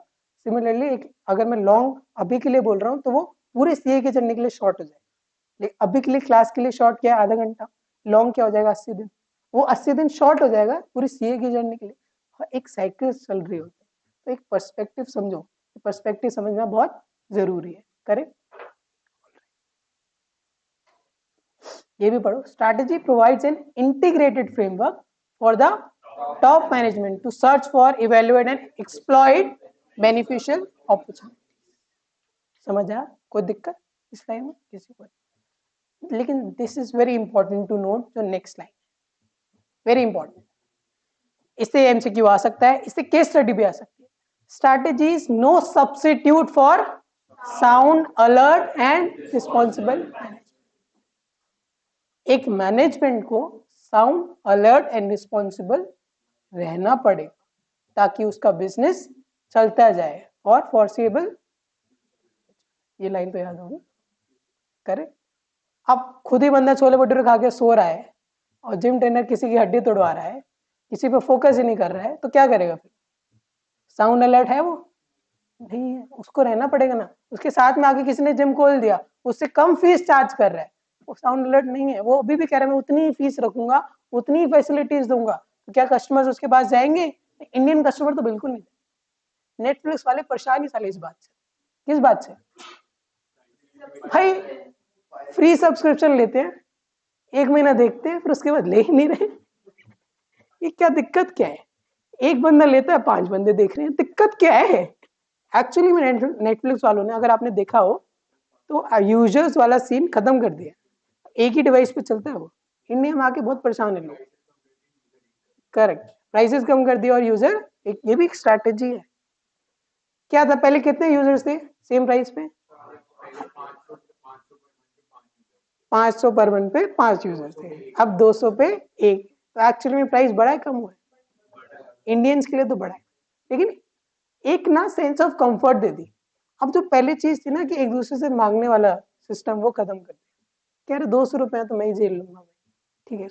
एक्चुअली में वो डबल पे कर रहा है। अगर 5 बंदे 500 देते तो 100 रुपए पे कर रहे थे, लेकिन एक्चुअली में आप 200 पे देने को तैयार। एक और स्ट्रैटेजी जो नेटफ्लिक्स ने यूज करी, मेरे को हर ऑडियंस को टारगेट, कपिल शर्मा शो ले आओ, करेक्ट। अंकल आंटी टारगेट नहीं कर पा रहे थे ज्यादा नेटफ्लिक्स, लेकिन अब उन्होंने करा। एक्चुअली में जो बहुत एजेड लोग हैं, या फिर जो बहुत आई वुड से थोड़ा सा ना लाइफ में बहुत स्ट्रगल से गुजर रहे होते हैं, they like to watch Kapil Sharma show, तो वो वाली ऑडियंस भी टारगेट करिए। वो कपिल शर्मा शो के बिना नहीं रह सकते, they are waiting for it. यार सैटरडे संडे आए और मैं देखूं, वो देखते हैं। तो कपिल शर्मा को इंट्रोड्यूस करना नेटफ्लिक्स पे is was one of the greatest strategy I would से। And at the same time ये यूजर वाला सीन कर दिया, लो भाई अपना अपना। और कौन नहीं लेगा? 200 रुपए में कपिल शर्मा पूरे महीने को देखने मिल रहे हैं, कौन नहीं लेगा? 200 रुपए में होता क्या, 2 छोले भटूरे के लिए इतना ही होगा price maximum, correct. Kapil Sharma को बार बार दे सकते हो, छोले भटूरे खाए खत्म, 5 मिनट बाद स्वाद भी गया, 10 मिनट बाद गिल्ट भी आएगा। करेक्ट, हाँ सॉरी, नींद भी आएगी। मतलब मेरी बातों से आप सबको इतना तो पता चल गया, मैं काफी फूडी हूँ खुद भी इतना। हाँ, कुछ कुछ बातों में रिस्पॉन्स बहुत जल्दी आते हैं। बट अच्छी बात है, आना भी चाहिए। okay. अब पढ़ो, it must be recognise that strategy can never be perfect, flawless and optimal. एक स्ट्रेटेजी बनाई कपिल शर्मा के लिए, हर वक्त पूरी 100 साल चला लोगे तुम, 100 साल बंदा ही जिंदा नहीं रहेगा। कपिल शर्मा गया, उसका बच्चा भी आ गया जो शायद कुछ ना कर पाए, वो नहीं कर पाए कॉमेडी, कब किसको लाओगे? एक स्ट्रैटेजी हमेशा वर्क नहीं कर सकती, हमेशा परफेक्ट, हमेशा फ्लॉलेस नहीं होगी, आपकी स्ट्रैटेजीज फेल करेंगी। जब नेटफ्लिक्स आया था, बाकी कंट्रीज जैसी स्ट्रैटेजी लेके इंडिया में वो फेल कर गया था, उसको स्ट्रैटेजी चेंज करनी, correct. It is very nature of strategy that it is flexible and pragmatic. Pragmatic means practical. Practical होना चाहिए, थ्योरेटिकल चीजों से काम नहीं चलता भाई, इन सब चीजों से काम नहीं चलता। बिजनेस में एक्चुअली में फील्ड में क्या हो रहा है वो पता होना चाहिए, और एक फ्लेक्सिबिलिटी देनी पड़ती है। भाई मैंने 100 करोड़ रुपए लगा दिए, लेकिन उस स्ट्रैटेजी पे लगाया वो बिल्कुल फिक्स्ड है, अगर वो वैसे वर्क करेगी तो करेगी, नहीं करेगी तो नहीं करेगी। गए 100 करोड़, 100% श्योर हो तुम? एस्ट्रोलॉजर्स नहीं होते 100% श्योर, उनकी 75% से ज्यादा प्रिडिक्शन कभी करेक्ट नहीं, 75% से ज्यादा। तुम तो फिर भी बिजनेस चलाने वाले एक मामूली इंसान से ही हम, हमें क्या पता फ्यूचर में क्या होगा, हम बस प्रिडिक्ट कर सकते। कोविड प्रिडिक्ट करा था किसी ने? भाई कोई स्ट्रैटेजी ही लाया था, मैं 1 साल के लिए बिजनेस चलाऊंगा, 1 साल में सब तोड़फोड़ कर दूंगा, 100 करोड़ रुपए लगा दिए, बेचारा खुद भी वैक्सीन लगा के बैठा हुआ है, क्या करेगा? स्ट्रैटेजी फ्लेक्सिबल होनी चाहिए, प्रैक्टिकल होनी चाहिए, ठीक है, अलाउंस होना चाहिए, ठीक है, to take care of sudden emergencies, pressure and avoid failures and frustration. Covid का एग्जाम्पल करें। In a sound strategy, allowances are made for possible miscalculation and unanticipated events. Flight crash हो गई, गया सीईओ, अनएंटिसिपेटेड इवेंट नहीं anticipate कर सकते ना, correct. किसी कंपनी के 2 मेन पर्सन हैं जिनको एक्चुअली उनका फॉर्मूला पता है, तो वो सेम फ्लाइट पे नहीं जा सकते, बहुत बात घूमेंगे, पेप्सी या कोका कोला, दो बंदे हैं जिनको उसकी पूरी रेसिपी पता है एंड वो सेम फ्लाइट पे नहीं जा सकते दोनों। क्यों? एक गया तो कोका कोला गया, दोनों मतलब दोनों एक साथ गए एक ही फ्लाइट में। अभी कितने प्लेन क्रैश हुए पता है रिसेंटली? कितने प्लेन्स क्रैश? 5-6 फ्लाइट्स एकदम मतलब एक साथ विद इन 2 वीक्स क्रैश हुई, विद इन 2 वीक्स। अनएंटिसिपेटेड, कोई एंटिसिपेट कर सकता है? हाँ, जो गधे ने गलती करी मेंटेनेंस में, उन सब चीजों में जो उसको चेक रखने चाहिए थे, वो जरूर एंटिसिपेट कर सकता है किसी दिन तो जाएंगे साले। यही सोचेगा किसी जिस दिन पायलट से लड़ाई हुई, अब तो तू क्या करना है, 2-4 स्क्रू ढीले करने हैं, इंजन खुल जाएगा। क्या भाई, क्या है, किसी पैसेंजर ने पायलट से लड़ाई लड़ ली, अब तू क्या भाई, मैं तो अपनी लाइफ से फ्रस्ट्रेटेड हुई हूँ, तू भी बनेगा। नहीं भी हूं तो मैं पैराशूट लेकर कूदूंगा, तू मरेगा। क्या कर लोगे? कुछ नहीं, unanticipated. Correct, done. In large organizations, strategies are formulated at corporate division and function levels. हम corporate structure पढ़ेंगे आगे जाके, पर एक नॉर्मली मैं अगर आपको एग्जांपल दूं, आईटीसी कंपनी के बारे में सबको पता होगा, अमित सर ने अच्छे से बताया होगा, बहुत ज्यादा अच्छे से। आईटीसी कॉन्ग्लोमरेट है, वो क्या होता है जिसमें बहुत सारे diversified business, ITC hotels, ITC cigarettes, ITC FMCG, इतना रख लेते हैं। करेक्ट, 3 डिविजन है। आईटीसी इटसेल्फ एक हेड ऑफिस है कॉर्पोरेट, जिसको कॉर्पोरेट ऑफिस भी कहते हैं, उसके नीचे डिविजन है होटल सिगरेट्स एंड एफएमसीजी।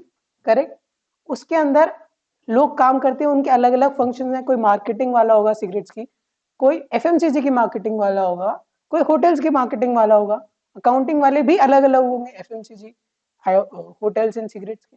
तो अगर आप ध्यान से देखो तो कैसा स्ट्रक्चर फ्लो होता है, सबसे पहले कॉर्पोरेट लेवल, फिर डिवीजन लेवल, अलग अलग डिविजन, फिर उनके अंदर फंक्शनल लेवल, सबके अलग अलग फंक्शन अलग अलग, ये एक ऑर्गेनाइजेशन स्ट्रक्चर होता है।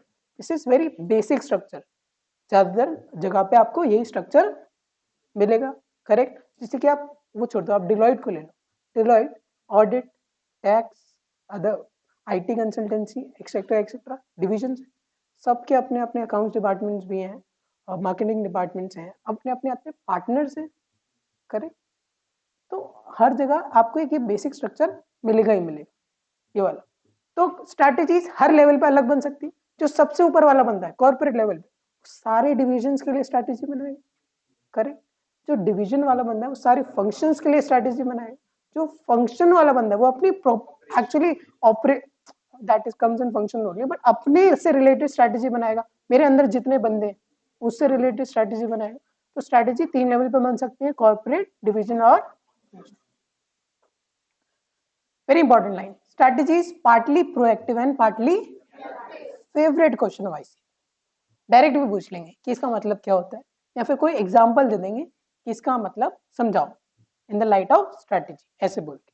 तो आप कोई बता सकता है partly proactive and partly reactive? हाँ जी बताओ दोनों।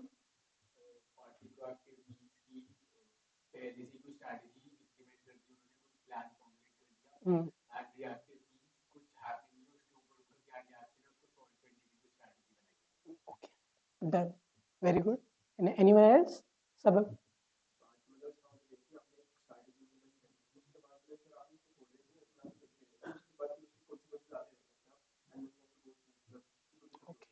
करेक्ट।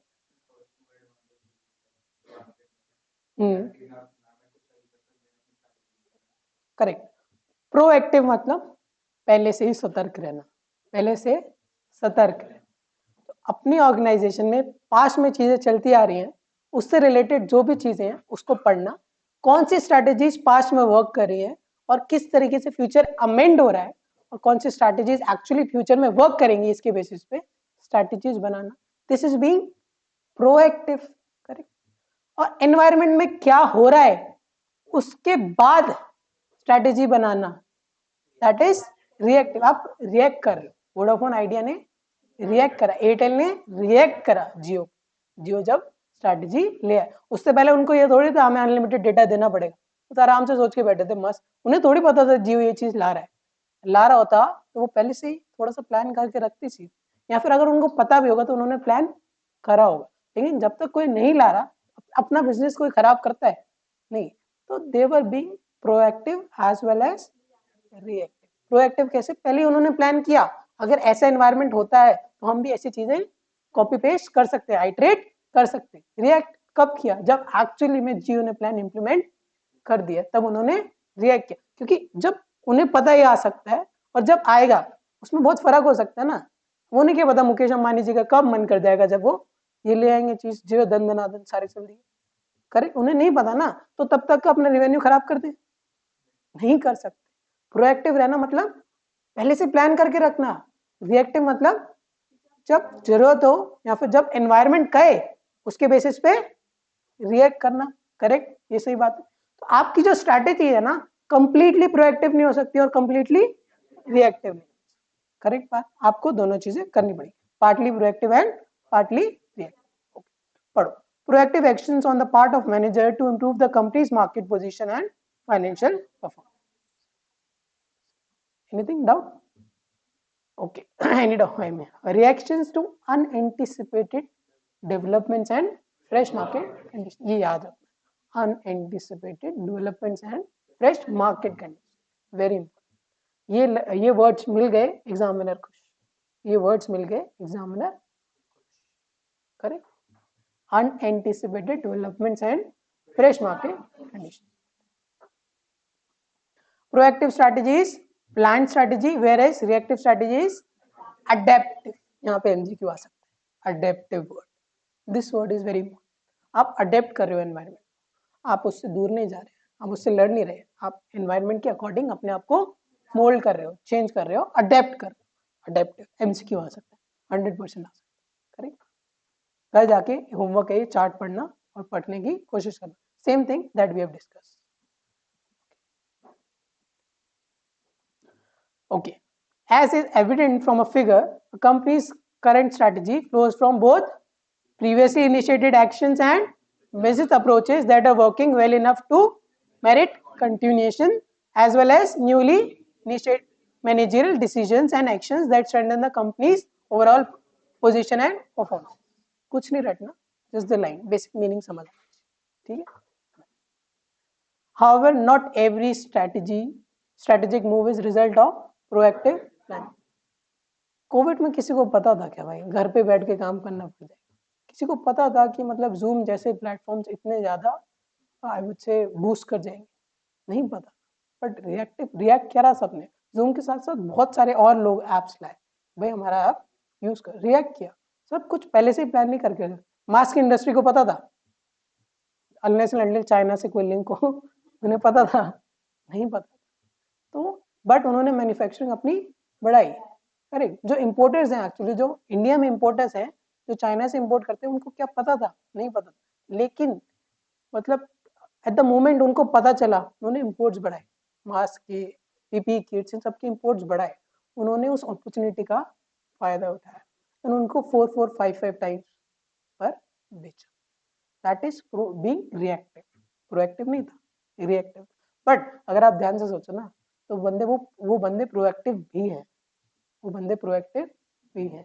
उन्होंने इतने लिंक्स बना रखे हैं, उन्होंने इतना अपना दिमाग जो है इतना प्रोएक्टिव, मतलब इतना प्लान वे में रखा हुआ है कि मेरे को कैसे एक मतलब देश में या फिर पूरे मतलब वर्ल्ड में इतनी प्रॉब्लम्स आ रही है, फिर भी लोगों का दिमाग कैसे चल रहा है, मैं इससे बेनिफिट कैसे कर सकता हूँ। रियल सेंस में those people are proactive and we are reactive.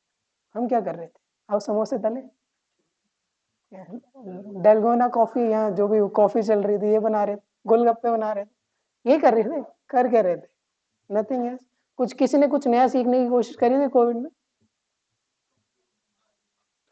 कहते हैं जिन लोगों ने स्टॉक मार्केट में कोविड के टाइम में पैसा भी डाला ना, उन्होंने भी 10 गुना कर लिया आज तक।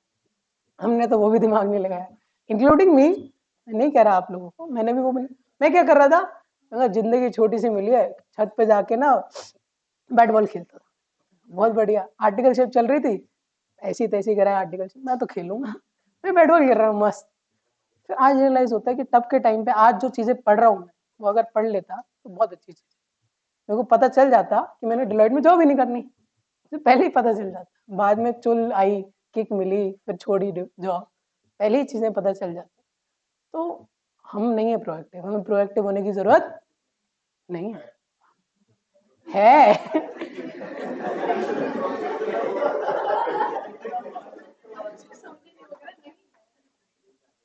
प्रोएक्टिव होने की जरूरत है, करेक्ट।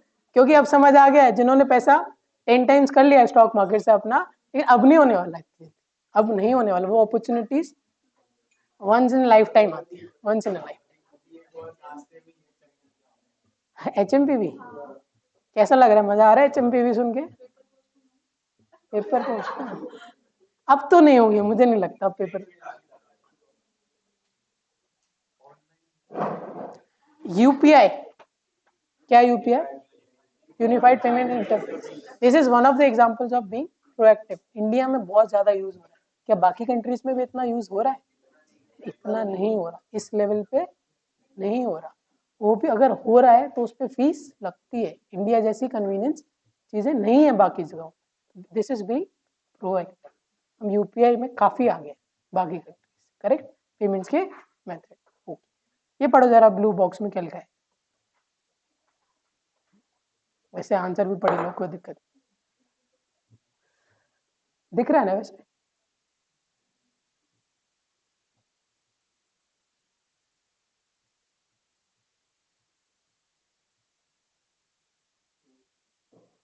नो, बिल्कुल हो सकती है, correct. A ketchup brand making a healthier ketchup with less sugar and preservatives to attract more customers by letting parents feel safe about their kids consuming ketchup.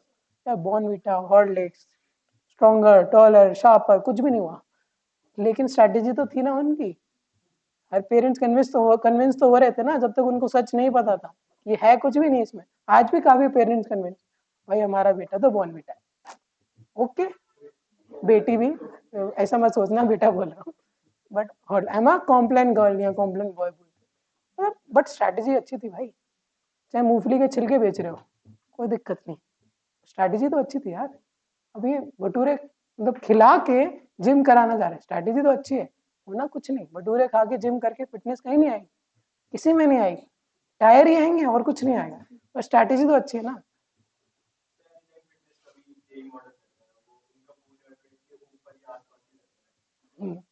अगर आप जनकपुरी वाला एनी टाइम फिटनेस देखें या फिर हरिनगर साइड पे देखें, jail road में काफी क्लोज है फूड आउटलेट्स, काफी क्लोज है भाई।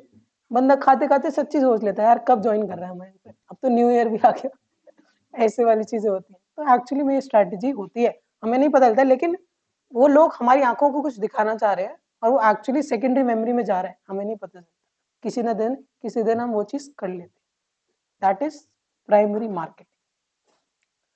अब एक बात बताओ, स्ट्रैटेजिक मैनेजमेंट की कुछ इंपॉर्टेंस और लिमिटेशंस भी हो सकती हैं। आपको क्या लगता है इसे किस पे ज्यादा क्वेश्चन पूछेगा? दिमाग की एंट्रोपी ना नेगेटिव होती है। एंट्रोपी का मतलब पता है क्या होता है? ठीक है, इसको एक और तरीके से बोल सकते हैं, entropy is also measure of disorderness, measure of energy of disorderness, जो आप बोल रहे हो ना, मेजर ऑफ डिसऑर्डरनेस। मैंने आपको क्यों बोला कि दिमाग की एंट्रोपी हमेशा नेगेटिव ही होती है। छोटा सा बच्चा होता है ना, उसको बोलो भाई वो चप्पल मुंह में नहीं डाल, what that baby will do, क्या करेगा? वो पक्का मुंह में डाले, पक्का भाई, दीवार नहीं खानी, इतना बड़ा चक मारेगा वो जाके। क्यों? क्योंकि जो बोलो नहीं करना वो करना है, गाली नहीं देनी। हाँ हाँ, एक्चुअली अब एक्चुअली मेरी मैनेजर थी डिलॉइट में, मान लो उनका बेबी है, मतलब बेबी गर्ल है, 4 years ओल्ड, कहीं सुन लिया होगा तो अपने मेड को कहती, अरे दीदी बकचोदी मत करो मेरे से। अब सुनो, अब सुनो क्या हुआ, तुम यार इतने बड़े हो, इतनी हंस क्यों रहे हो, नॉर्मल वर्ड्स, हमारे लिए नॉर्मल वर्ड्स, ऐसे बोल दिया। अब मैनेजर तो काम तो 2 मिनट बाद में होगा, पहले इसको देखूं अब क्या कहेगा, क्या बोलेंगे जाके, नहीं करना। अगर बोल दिया नहीं करना तो फिर तो हर दूसरे, वो तो क्लास में भी जाके करेगी, तेरी ऐसी तेरी, ये तो मम्मी ने मना किया, गुस्सा आया, हाँ, ये करना। तो क्या है ना, अपने दिमाग को समझाना बहुत मुश्किल होता है, दूसरों के दिमाग को समझाना उससे भी ज्यादा मुश्किल। क्योंकि हमेशा एंट्रोपी नेगेटिव रहती है। अब मैंने इतनी अच्छी स्ट्रैटेजी बताई, लेकिन मैक्सिमम बच्चों की एंट्रोपी क्या है? नेगेटिव। उस एंट्रोपी को पॉजिटिव में चेंज कर, करेक्ट। दीज आर सम ज्ञान की बातें जो काम आएंगी बात। अभी शायद थोड़ी सी बहुत हल्की लगे, बट मैं ये करता रहूंगा, ठीक है। थोड़ा सा डाइजेस्ट कर लेना इन चीज़ों को, या फिर टॉलरेट कर लेना है वर्ड से, ठीक है। पहले फिर लिमिटेशंस पढ़ ले, करेक्ट। लिमिटेशंस पे जाएंगे पहले, क्योंकि आईसीआई भी वहीं पे जाएगा। उसकी दिमाग की एंट्रोपी कौन सा काम है? Okay okay, formulation of strategies and their implementation have become essential for all organizations for their survival of the fittest। ये किसने दिया है? ये पढ़ लो, चार्ल्स डार्विन। गलती से एमसीक्यू में आ गया तो टिक मार दो, मेरे को बिल्कुल एक्सपेक्टेड नहीं है। और आ जाए तो पहले तो 2 गाली देना, कोई दिक्कत नहीं भाई। ऐसे क्वेश्चन पूछ के हमें सीए बना के क्या करो? सही बात है, ये किसने बोला हम क्या करेंगे ना, बट मार्क्स लाने इन दी एंड तो टिक कर दे, कोई दिक्कत। Done, okay.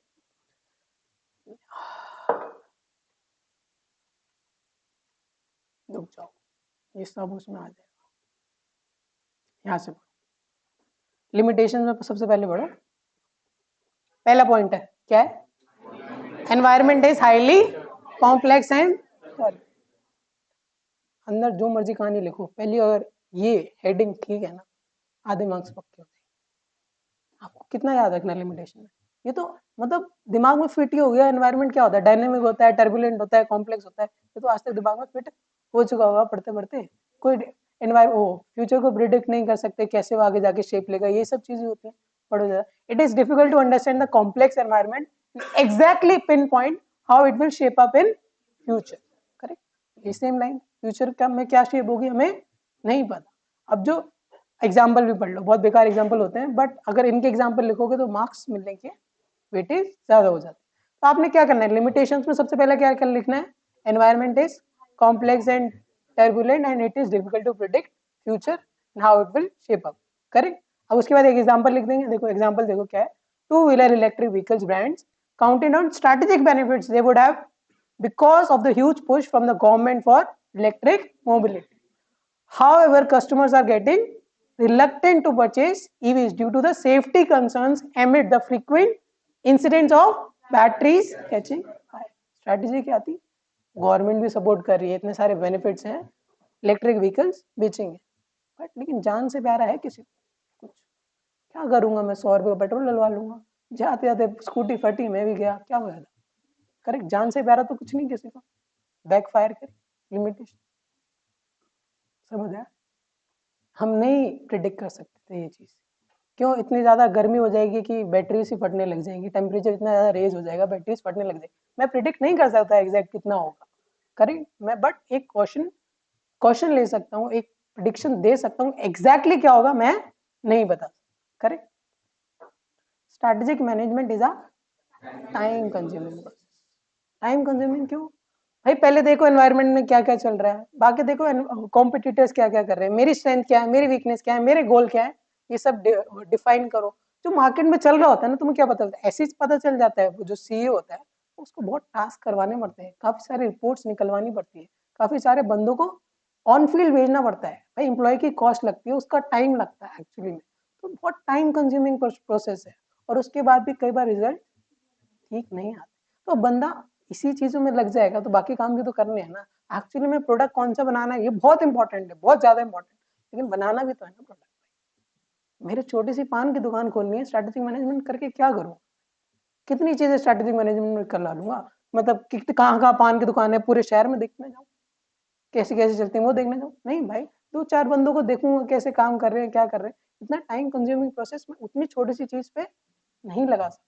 ऐसी बात, मतलब अलग अलग एंटिटी के अलग अलग साइजेस होते हैं, तो अलग अलग रिक्वायरमेंट भी होती है, करेक्ट। समझ आया? टाइम कंज्यूमिंग प्रोसेस है, तो एक ये लिमिटेशन है कि हर जगह स्ट्रैटेजिक मैनेजमेंट नहीं लग। Strategic management is a costly.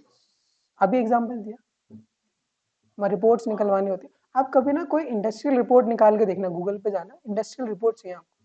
क्या होता है ना, इंडस्ट्री की पहले 2 पेजेस देंगे आपको, एक ग्लिम्स दे देंगे आपको, फिर आगे बोलेंगे purchase this report, purchase this. भाई रिपोर्ट्स, डेटा निकलवा। आज के टाइम में सबसे ज्यादा महंगी चीज है डेटा। आप लोगों के डेटा, आप सीए स्टूडेंट्स हो, आपका नंबर क्या है, ये सब चीजें क्यों? कभी बाहर निकले हो एग्जामिनेशन सेंटर से, वो मूवी टिकट्स दे रहे होते हैं और अपना इन्फॉर्मेशन दे दो या अपना एडमिट कार्ड की फोटो दे दो, क्यों?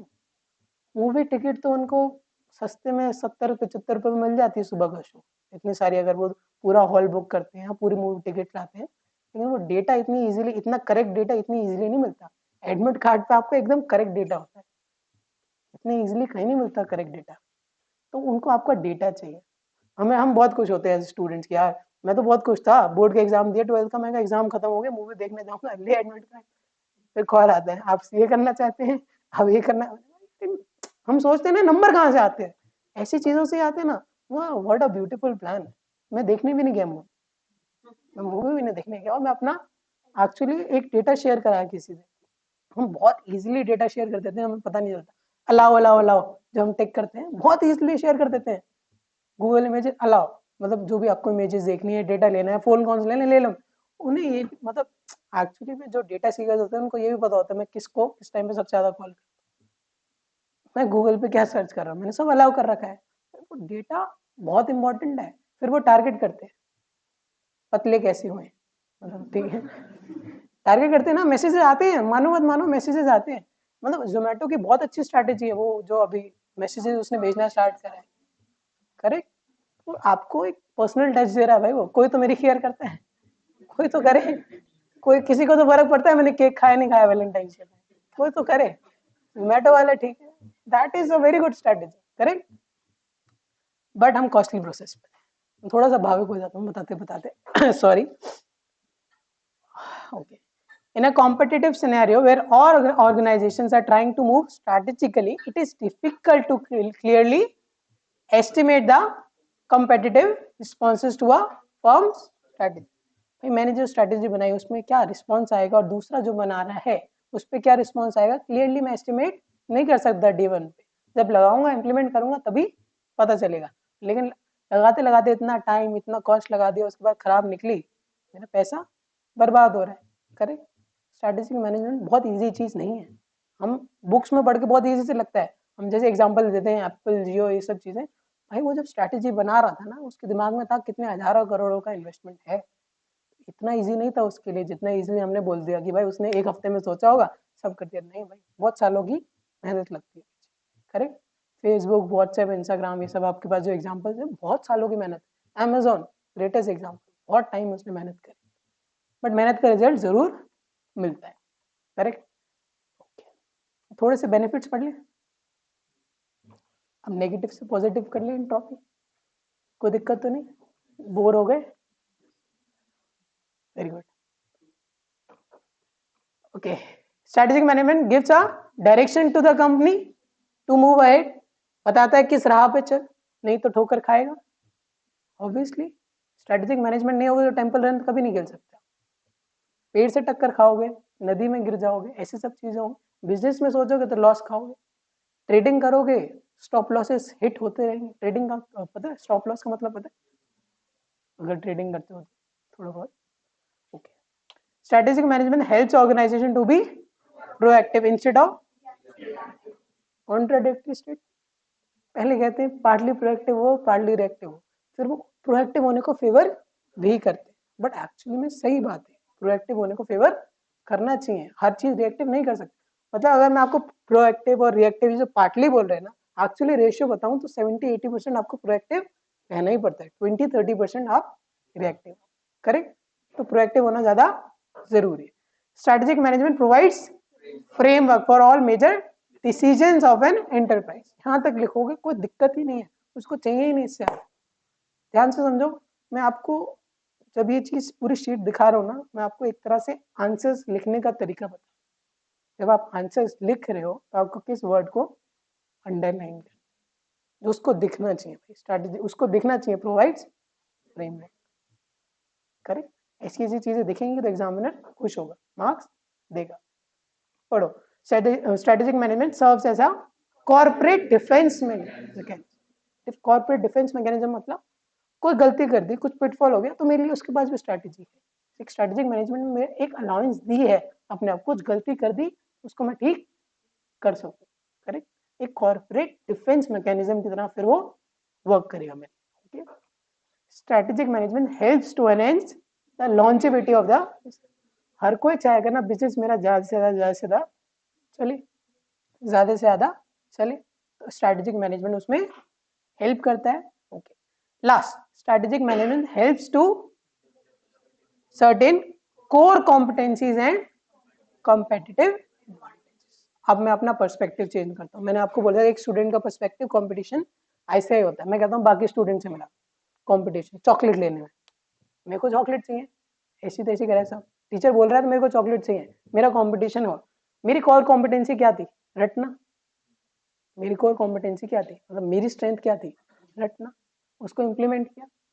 करेक्ट, पढ़ो। To develop certain core competency, मैंने स्ट्रैटेजी लगाई, स्ट्रैटेजिक मैनेजमेंट को यूज किया, तो एक मेरी कोर कॉम्पिटेंसी निकल के आई कि मैं चीजें याद कर सकता। एंड कॉम्पिटिटिव एडवांटेज, जब मेरी कोर कॉम्पिटेंसी बढ़ गई तो उसके बाद मेरे पास कॉम्पिटिटिव एडवांटेज आई, एडवांटेज आई तो मैं चॉकलेट्स ज्यादा जीत पाए। सिमिलर सी बात, समझ आया?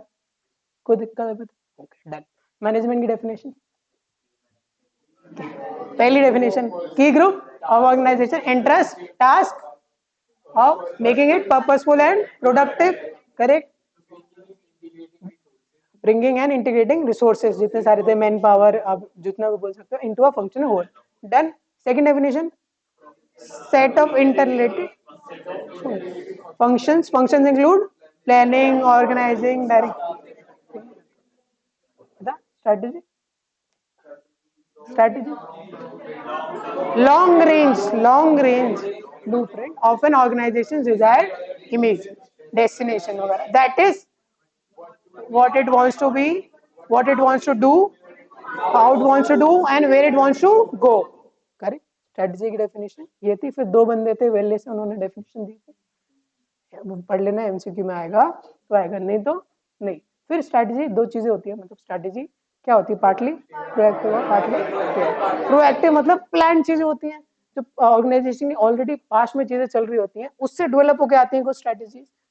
रिएक्टिव क्या होती है, उसमें कुछ कीवर्ड्स थे, reactive, adaptive, correct, it is in response to unanticipated developments and fresh market conditions। ये होना, ये लिखना जरूरी है पार्ट रिएक्टिव। तो जो अगर आपसे कोई क्वेश्चन पूछा जाए कि वो वेदर स्ट्रैटेजी इज प्रोएक्टिव और रिएक्टिव, आपका सबसे पहले line strategy is partly proactive and partly reactive, correct. उसमें वाले पहले आप प्रोएक्टिव को समझाओगे, प्रोएक्टिव क्या होती है, प्लान चीजें होती हैं, पास्ट में जो चीजें कर चुकी होती हैं, जो बेनिफिट्स मिल चुके हैं हमें स्ट्रेटेजीज को लगा के, या फिर उससे हम सीख लेते हैं, उससे जो हम स्ट्रेटेजीज बनाते हैं, प्लान करते हैं, वो प्रोएक्टिव स्ट्रेटेजीज होती है। जो रिएक्टिव स्ट्रेटेजी होती है वो in response to unanticipated developments होती है in fresh market condition, correct. ये आपका आंसर बने, करेक्ट, समझ आया? फिर उसके बाद स्ट्रेटेजिक मैनेजमेंट की हमने लिमिटेशंस और एडवांटेजेस। लिमिटेशन से क्या पढ़ा? सबसे पहला, कॉम्प्लेक्स एनवायरनमेंट, टर्बुलेंट होता है, कॉम्प्लेक्स होता है, कोई भी फ्यूचर में क्या शेप होगी उसको प्रिडिक्ट नहीं कर सकते। टू व्हीलर्स के एग्जांपल था, correct. Time consuming process, time consuming, costly process. 3 points याद है काफी, वैसे तो और लास्ट वाला भी देख लो, बहुत जनरल सा पॉइंट है बट देख लो। It is difficult to clearly estimate competitive response, correct, समझ आया? एडवांटेजेस तो काफी सारी थी लेकिन भूल चुके हो। Advantages, direction, framework, corporate defence mechanism और लॉन्जेविटी, करेक्ट। बस ये कीवर्ड्स याद रखने थे भाई, एक सेंटेंस बना लोगे, याद है? 4-5 पॉइंट्स भी लिखोगे, मार्क्स पूरे मिलेंगे। 5 पॉइंट्स पूरे मार्क्स, 4 पॉइंट्स अगर मूड अच्छा है तो पूरे मार्क्स, नहीं तो थोड़े कट जाएंगे। सही बात है भाई, ह्यूमन टेंडेंसी यार, हमारा भी मूड खराब होता है तो 2 गालियां निकलती मुझे, सही बात है। नहीं मूड अच्छा होता है तो सबको हाय कैसे हो, बहुत बढ़िया, थैंक यू। अब कोई सर्व करके गया उसको थैंक यू जरूर बोलोगे, मूड अच्छा है, नहीं तो देखो ऐसे, मतलब रिएक्शंस आपका ऐसे होता है कि लग गया ठीक है भाई, जा खड़ा क्यों, मेरे को खाने दे, ऐसे होता है ना। मूड पे बहुत डिपेंड करता है, तो आपकी किस्मत आधे से ज्यादा दूसरों के मूड पे डिपेंड करती है।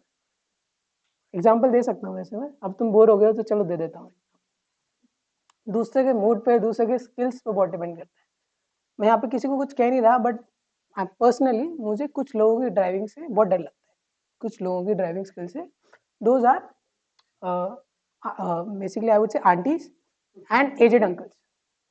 आई विल गिव यू रीजन, मतलब प्रॉपर रीजन क्यों ऐसा क्यों क्यों। आई थिंक वो ना चीजें छोड़ देते हैं जब उनको ऐसा लगता है ना सामने कुछ ऐसा आ गया कि अब मेरे से कंट्रोल नहीं हो सकता, वो छोड़ देंगे, शेयरिंग छोड़ देंगे, ब्रेक छोड़ देंगे, सब छोड़ देंगे, और वो बिल्कुल वो देखते हैं फिर अब क्या होता है, देखते हैं अब देख लेते हैं क्या होगा लाइफ में।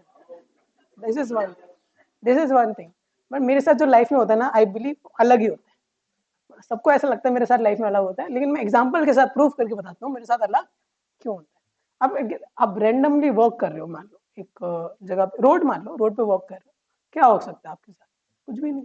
नॉर्मली यार मैं वॉक कर रहा हूँ, फोन पे बातें कर रहा हूँ, कोई दिक्कत ही नहीं। कोई गाड़ी बैक होती है तो हॉर्न की आवाज आती है, मतलब टू टू टू टू ऐसे कुछ बजता है, वो कुछ नहीं बचा। कोई बंदा बैक करता है तो आराम से बैक करता है। आई एम क्रॉसिंग, मैं गाड़ी को क्रॉस करता हूँ, गाड़ी 0.0001 की स्पीड पे होगी जब मैं क्रॉस कर रहा हूँ, मान लो, मतलब हिल ही नहीं रही थी। कैसे कोई बंदा पहचानेगा कि गाड़ी हिल रही है? उसके बाद 0.001 से 60 की स्पीड पे वो कब आ गई? No idea, no idea. वो भी मैं अभी 2 मीटर के डिस्टेंस पे हूँ, झटके से क्लच तो फिर भी आधे मीटर पे पकड़ा जाता है भाई। मैं ऐसे चल रहा हूँ, मतलब रिएक्शन देखो, मैं 2 मीटर के डिस्टेंस पे था, थोड़ी बहुत मैथ लगाऊं तो 1 मीटर जाके दूर गिरा। अच्छा, मैं गिर गया, मेरा फोन हाथ से निकल गया, जो मेरे से बात कर रहा था वो भी बंदा क्या सोच रहा हो क्या हुआ, बंदा ही गायब हो गया। ठीक है, कह रहा हूँ दूसरों के मूड और स्किल्स पे बहुत हमारा डिपेंड करती है लाइफ। करेक्ट, कॉम्पिटिटर्स के मूड पे बहुत ज्यादा डिपेंड करती है लाइफ। क्या हुआ उसके बाद और बढ़िया बात, अब उनका मूड कैसा है, अपना तो मूड खराब हो ही गया, बट मैं ऐसा इंसान हूँ इतनी जल्दी गुस्सा नहीं आता मेरे को। चलो ठीक है, गलती गलती मनुष्य से हो जाती है, हाँ भाई, कोई दिक्कत नहीं। हाँ बहुत ज्यादा, बट मैं प्रोएक्टिव हूँ ना, क्योंकि मैं रिएक्टिव होकर देख चुका हूँ लाइफ में बहुत सारी चीजें और गलत हो जाती है, इसलिए मैं प्रोएक्टिव हो चुका हूँ। मैं उठता हूँ, कोई बात नहीं, कपड़े वपड़े झाड़ता हूँ, बाहर निकलता है एक इंसान, आंटी निकलती है, and what do you expect, क्या एक्सपेक्ट करते हो? एटलीस्ट मिनिमम अ सॉरी, एटलीस्ट अ सॉरी, आप यही एक्सपेक्ट करोगे? दे आर लाइक, दिखता नहीं है क्या?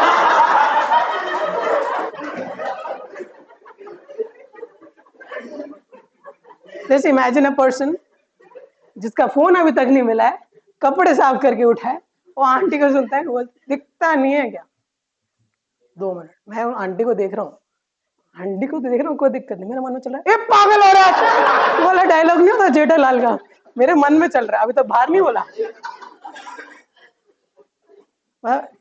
इवेंचुअली, और सबसे बड़ी बात, eventually I decided to ignore, बोलते, I turn around, I picked up my phone, started walking, she was black, she was black. अरे यार आज तो मजा ही नहीं आया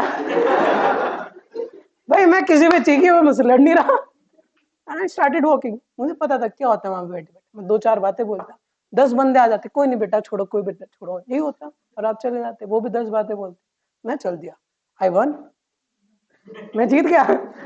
एक्चुअली मैं गिर के भी जीत गया, क्यों? उनको मसाला ही नहीं मिला। लाइफ में लोग मसाला का वेट कर रहे होते हैं आपसे, ऐसी आईसीआई भी वेट कर रहा है, डालो मसाला, हो फेल, एक्चुअली वो वेट कर रहे हैं। अब ये किसी ने एक्सपेक्ट नहीं किया था, आया मसाला। हाँ, करेक्ट करेक्ट, मेरी एंट्रोपी नेगेटिव इसलिए जा रही है क्योंकि आईसीआई की बहुत जाती है। ये नहीं कह रहा आईसीआई मार्क्स कम देता है या कुछ करता है, बट आईसीआई आपको चैलेंज, उस चैलेंज को एक्सेप्ट करना है और आगे बढ़ना है। आप उसकी नजरों से देखोगे तो ज्यादा बेटर पढ़ पाओगे। मैं ये नहीं कह रहा यार, ओके रिलैक्स, फेल नहीं होना है, अगर आप ऐसे गलत ले रहे हो तो ऐसे नहीं लेना, बट आईसीआई के थॉट प्रोसेस को समझो। ठीक है, जब आप दूसरे के थॉट प्रोसेस को समझ लोगे, जब मैंने समझ लिया भाई ये मुझसे लड़ना चाहती, नहीं लड़ना, खत्म बात, चलो आगे बढ़ो। ठीक है, अब वो आईसीआई किसी पर्टिकुलर टॉपिक पे मुश्किल क्वेश्चन पूछेगा, कोई बात नहीं, तो पूछ ले मुश्किल टॉपिक पे, इजी वाला मैं बहुत अच्छे से प्रिपेयर करके उसमें तो मार्क्स लाऊंगा, मुश्किल में ट्राई कर लूंगा। ठीक है, समझ आया? रिवाइज करना है एक और बार, क्या हुआ, अच्छा नहीं लगा? अच्छा है, कर सकते हैं रिवाइज, एक बार ही दम भर लेते हैं। पूछूं क्या? हाउस द जोश, हाउस द जोश। ओ भाई साहब अभी मजा जोर से बोलो, जय माता दी। सारे बोलो जय माता दी। बस मैनेजमेंट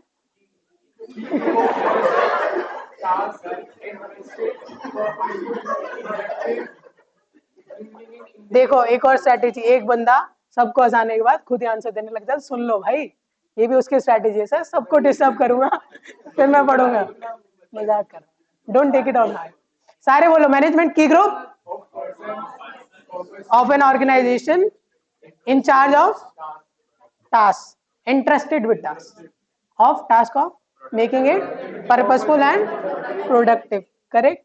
फिर bringing together, integrating resources, manpower, वो सब चीजें आ गई into a functional whole, correct. दूसरी मैनेजमेंट की definition, interrelated set of functions. Function क्या है? Planning, organising, directing, staffing and controlling, correct. उसके बाद strategy, long range blueprint of an organization desired image destination, correct. That is what it wants to, how it wants to, what it wants to do, how it wants to do, and where it wants to go, correct. फिर इसके बाद proactive and reactive. Proactive और reactive में partly reactive में important words unanticipated developments and fresh market conditions, और adaptive, दो चीजें, correct. Proactive में प्लान होनी चाहिए, ज्यादा उसमें ऐसा कुछ खास है नहीं। फिर उसके बाद एंट्रोपी नेगेटिव करते हैं, स्ट्रेटेजी मैनेजमेंट की लिमिटेशंस पढ़ते हैं। लिमिटेशंस में एनवायरनमेंट, सबसे पहले एनवायरनमेंट को याद करो, कॉम्प्लेक्स एंड टर्बुलेंट, प्रिडिक्ट नहीं कर सकते, करेक्ट, क्या शेप लेगा नहीं कर सकते, ओके। फिर उसके बाद कॉस्टली प्रोसेस है, टाइम कंज्यूमिंग प्रोसेस है, करेक्ट। फिर लास्ट में एग्जैक्टली एस्टिमेट नहीं कर सकती चीजों, दोबारा वही पॉइंट रिपीट हो गया। फिर उसके बाद benefits, direction, framework, longevity, corporate defence mechanism, कोई दिक्कत? 4 पॉइंट मूड अच्छा है, पॉइंट मैंने दे दिए मार्क्स, ठीक है, कोई दिक्कत? डन, मजा आया? टाइम तो अभी 5-7 रहे हुए हैं, काफी है।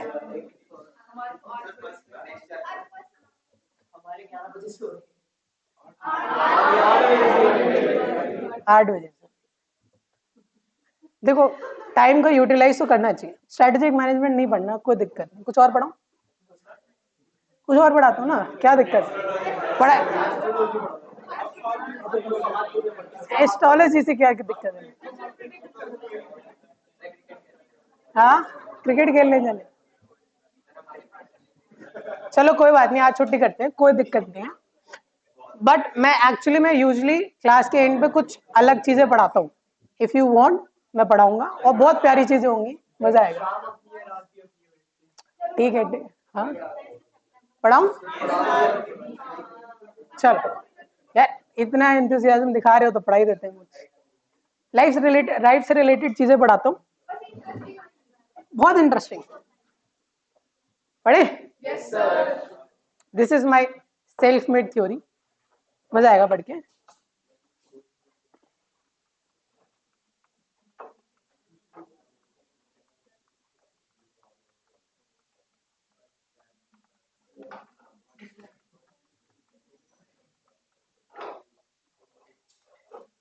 चलो अनुमान लगाओ, अनुमान लगाओ, गेस करो क्या है? 1 स्टेप पर बिलियन सेल्फ मेड। अभी तक पेटेंट नहीं कराया, बट करा लूंगा, मुझे लगता है इतना मोटिवेट कर जाती है। चलो बताओ क्या हो सकता है? अब कमाने की बात,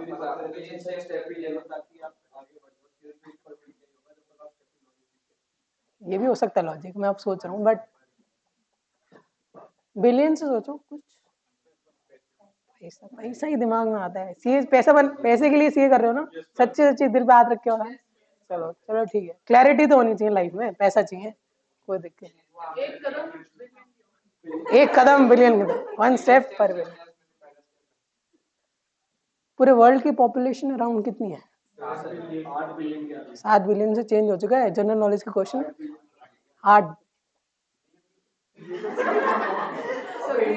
काउंट डाउन बहुत तेज और सुन लो, बहुत इंपॉर्टेंट, लाइफ में शायद कभी काम आए। 1 स्टेप पर बिलियन। अब बताओ, अब सोचो, पॉपुलेशन से एग्जाम्पल, मैंने एग्जाम्पल दे दिया।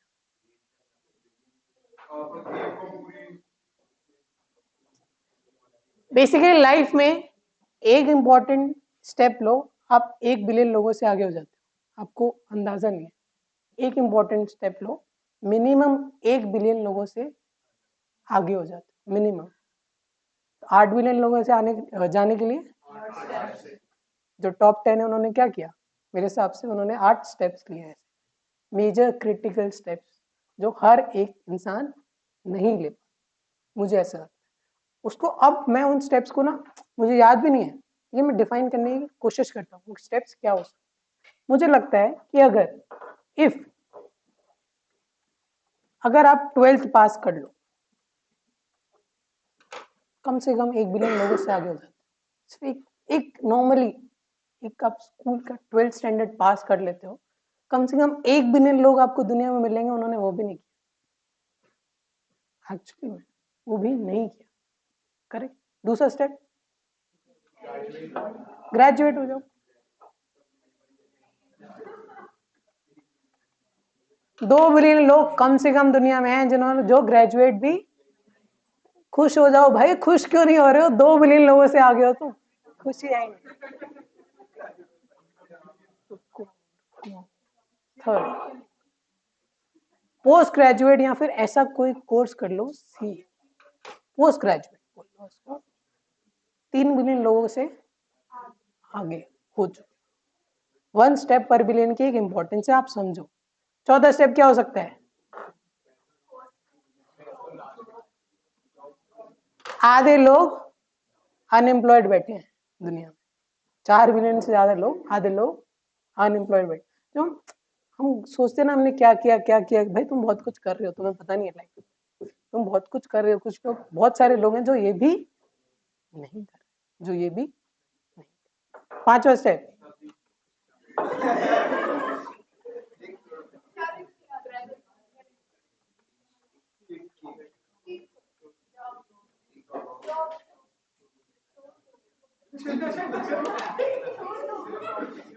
किक लो भाई थोड़ी सी। अब एक बार बताओ, अगर 4 बिलियन लोग से आगे पहुंच गए तो उनमें कितने लोगों में गट्स होते हैं वो अपनी जॉब छोड़ दें? कितने लोगों में? बहुत। Last package I was drawing for Deloitte, मतलब तो उन्होंने मुझे जो ऑफर करा था लास्ट पैकेज, सीटीसी था around 21, around 21, and I was 24 at that time, I guess good enough. 24 साल की एज में 21 लाख रुपए पैकेज है, बहुत अच्छा है। मेरे को तो घर वाले ये कहते हैं, बाकी सब भी ये कहते हैं, बट सोच के देखो किस केस में गट्स होंगे वो पैसा छोड़ दे। महीने के 1.5-2 लाख रुपए आपके अकाउंट में आ रहे हैं, छोड़ दो, किस केस में गट्स हो। I am not saying it is a very right thing, it is a very right thing, but जिसका मन कह रहा है मुझे कुछ और करना है, और वो कितने लोग होंगे जो अपने मन की बात सुन पाते हैं? कितने? बहुत कम, बहुत कम लोग होंगे जो जॉब, अच्छी जॉब करके उसको छोड़ दे। जब आप छोड़ दोगे ना, तो 5 बिलियन लोगों से आगे हो जाओ और अपना कुछ करना चाहो। आप 5 बिलियन लोगों से आगे पहुंच चुके हो। किक, हर कोई किक के कॉन्सेप्ट पे वर्क नहीं करता, मैं वर्क करता हूँ भाई। मेरे को जहाँ किक नहीं मिल रही, मतलब अगर मैं डिलॉइट में हूँ, आई यूज टू प्रेफर कि मैं टैलेंट शो हो रहा है तो वहां पे जाके नाचूं, वो कुछ ऑर्गेनाइज करा हूँ वहाँ पे, योगा डे ऑर्गेनाइज करा रहा हूँ, माइक पकड़ के बैठा हूँ। वन डे आई रियलाइज कि मैं माइक पकड़ के 3 घंटे बोल सकता हूँ, लेकिन मीटिंग में मुझसे 2 घंटे बाद बैठना, मतलब एग्जैक्टली 2 घंटे की मीटिंग है तो 2 घंटे से 15 मिनट पहले मैं बोर हो जाता हूँ। यार काम कर लेता हूँ, इसका मतलब ये नहीं है मेरा काम में इंटरेस्ट है।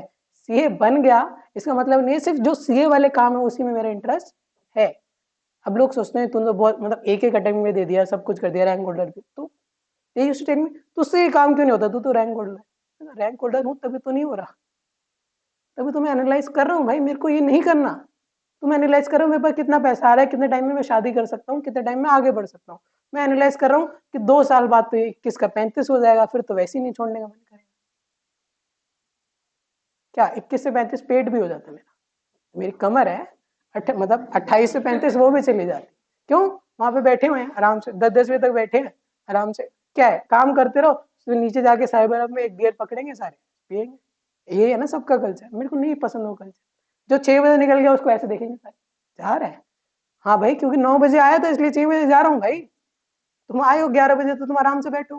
तो लोगों का कल्चर होता है, सब में एक डिफरेंशिएट होने वाली चीज नहीं होती। जब आप अपने आप को डिफरेंशिएट करोगे आप 1 बिलियन लोगों से और आगे बढ़ जाओ। अब सुनो इंपॉर्टेंट,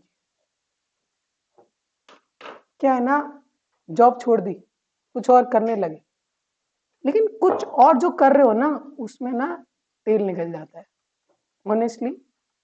जब 21 लाख रुपए कमा रहे हो ना, मैं कुछ और करने निकलूंगा ना बिल्कुल फ्रेश, 21,000 भी नहीं कमा पाऊंगा, सॉरी बिल्कुल फ्रेश 21,000 भी नहीं कमा पाऊंगा, मेरा कॉन्फिडेंस टूटेगा। भाई इतना बढ़िया था, और सिर्फ मेरे रीजन से नहीं, बहुत सारे लोग आपको ताने देंगे, सीए कर ली लेकिन सीए वाला काम नहीं हुआ, उससे कुछ हुआ ही नहीं, तुमने तो सीए की जॉब छोड़ दी। तो उस जो आप एक वैल्यू बनाना चाह रहे हो अपने बिजनेस या अपनी, उसमें बहुत कंसिस्टेंट एफर्ट्स लगेंगे, और कितने साल लगेंगे आपको नहीं पता, कितने साल लगेंगे आपको नहीं पता।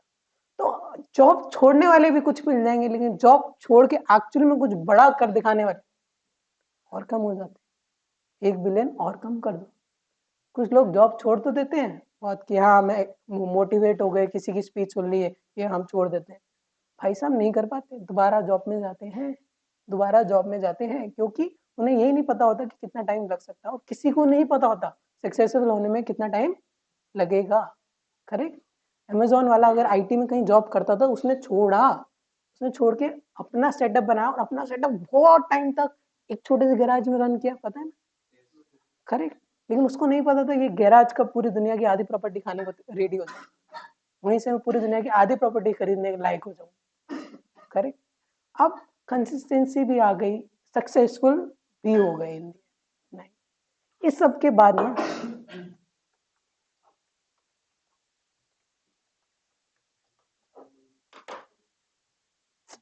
रावण रावण अहंकार, कितने लोग होंगे जो इतना सक्सेसफुल भी हो गए और उनमें घमंड नहीं आया। कितने लोग होंगे इतने सक्सेसफुल होने के बाद, इतनी लाइफ की जर्नी देखने के बाद, जब सक्सेस आ गई तब भी ग्राउंड टू अर्थ रह रहे हैं, कितने लोग होंगे। At a point Virat Kohli में बहुत ज्यादा एंगर था, बहुत ज्यादा एंगर इश्यूज थे उसके साथ, उसको भी अपना विक्ट्री जो हो रही, सक्सेस मिल रही थी, दिमाग में चढ़ी थी।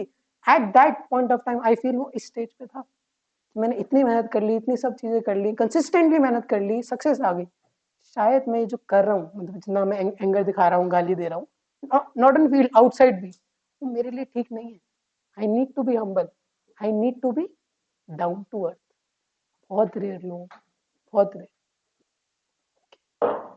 8,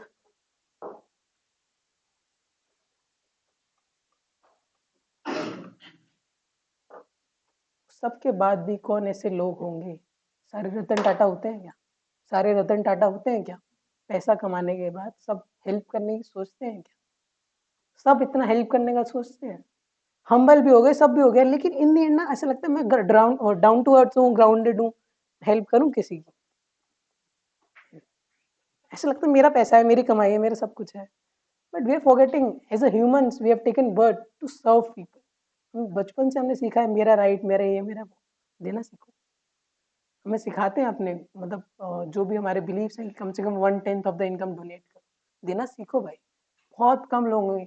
वाई आई अप्रिशिएट और respect Ratan Tata so much, क्योंकि इतना सब होने के बाद, हम्बल होने के बाद भी हेल्प करना, क्योंकि हम्बल होना क्या है, मैं दिखा दूंगा, मैं मतलब तेरे से बहुत अच्छे से बात कर लूंगा, सबसे बहुत अच्छे से बात कर लूँ, इन दी एंड क्या मैं किसी की हेल्प कर सकता हूँ क्या, अपना कुछ रिसोर्स किसी को दे सकता हूँ, इसमें बहुत गट्स लगता है, बहुत ज्यादा गट्स लगता है, इसलिए help.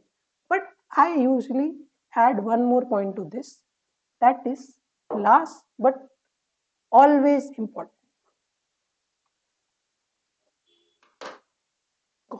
God.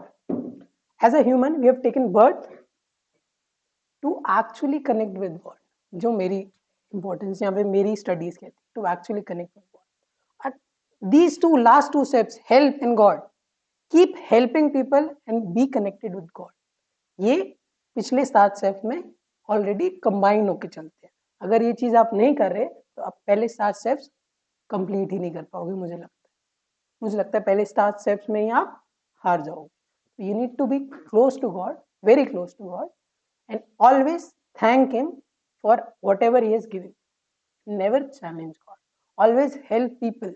I scored 60 out of 60 in accounts in CACPT. If you guys don't know, I scored. There's a banner of mine that a student from science stream scores 100% in accounts. There's a picture of mine. बहुत अच्छा लगता है सुन के. If I'll tell you the real reason why I scored 100% in accounts, I was once from science stream because God gave me a gift. Gift किस चीज का? After the classes ना, I used to take a maths class for my friends. मतलब मैं इनकी एक maths class लेता हूँ, इनको दिक्कत है मैथ्स. जब तक इनकी मैथ्स की दिक्कत सॉल्व नहीं होगी मैं नहीं जाऊँगा. ठीक है. तो help others, he will take care of you. वाला सी, help others, he will take care of you. I believe in helping. मेरा दोस्त अगर परेशान है ना तो मैं आगे जाके भी खुश नहीं रह पाऊंगा, मुझे पता. तो मैंने हेल्प करा. अब हेल्प करा तो क्या हुआ कि मेरा टाइम गया. मैं ये भी सोच सकता था यार मेरा टाइम भी तो जा रहा है. ठीक है. I prioritise helping. One more example, just last example, फिर उसके बाद क्लास वाइंड अप करेंगे. In CA finals, when I was giving CA final exams, day मतलब सेकंड लास्ट पेपर था और मेरे पास शाम को एक कॉल आता है मेरे फ्रेंड का. She was crying badly. She was crying badly. CA final का प्रेशर जो आप अभी झेल रहे हो ना उससे 10 टाइम्स होता है जो प्रेशर होता है एग्जाम में, 10 टाइम. एंड आई थॉट क्या करूं, या तो फोन रख दूं. वन थिंग, फोन रख देता हूँ, अपनी तैयारी करता हूँ. भाई मुझे कल पास होना है एग्जाम में जाके. CA final is not a easy thing. Second thought मेरे दिमाग में आता है शायद मैं इसको अपना कुछ टाइम दे दूं तो ये जितना रो रही है थोड़ा सा समझ जाए, मेरी बात समझ सके और पढ़ ले और शायद ये भी पास हो जाए. दो thought process. I could have been selfish and that was not wrong. CA final exam is not मतलब बच्चों वाली चीज नहीं है. भाई तुमने पहले तैयारी नहीं करी, तुम्हारी गलती. मैं भी सोच सकता हूँ. But I decided to give half an hour. उसके बाद वो थोड़ा शांत हुई. She started studying. Next day exam के बाद I again get a call. Like अब क्योंकि मेरा एक और एग्जाम दोबारा भी है, अब क्या करूं. But when I pick the call I was bit relaxed. She was like so many thank yous Mayank. And उसके बाद उसने एक लाइन बोली, मयंक मैं तेरा एग्जाम कैसा हुआ है मैं पूछूंगी भी नहीं. क्यों? कहती मैं एग्जाम में बैठे बैठे तेरे को इतनी दुआ दे रही थी तेरा एग्जाम खराब हो नहीं सकता. आई वाज लाइक मैं आज तेरी वजह से मैं जितना पढ़ के आई वो एक्चुअली एग्जाम में आ गया. And she passed that exam. And that time I felt wow that's great. But मुझे अब मेरा टाइम वेस्ट मत कर, मुझे एग्जाम के लिए पढ़ना. But when I got the result, highest marks that I got in was that exam in which I helped. So this is the karma cycle going on and we should stick to it. That's why it is a cycle. And 1 to 9 is a cycle because 9 के बाद दोबारा number 1 repeat करता है.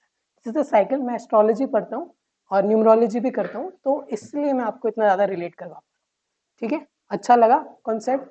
Good one. Thank you so much. That's it for the class. I hope you enjoyed the class. All right, अभी रुक जाओ लेकिन मैं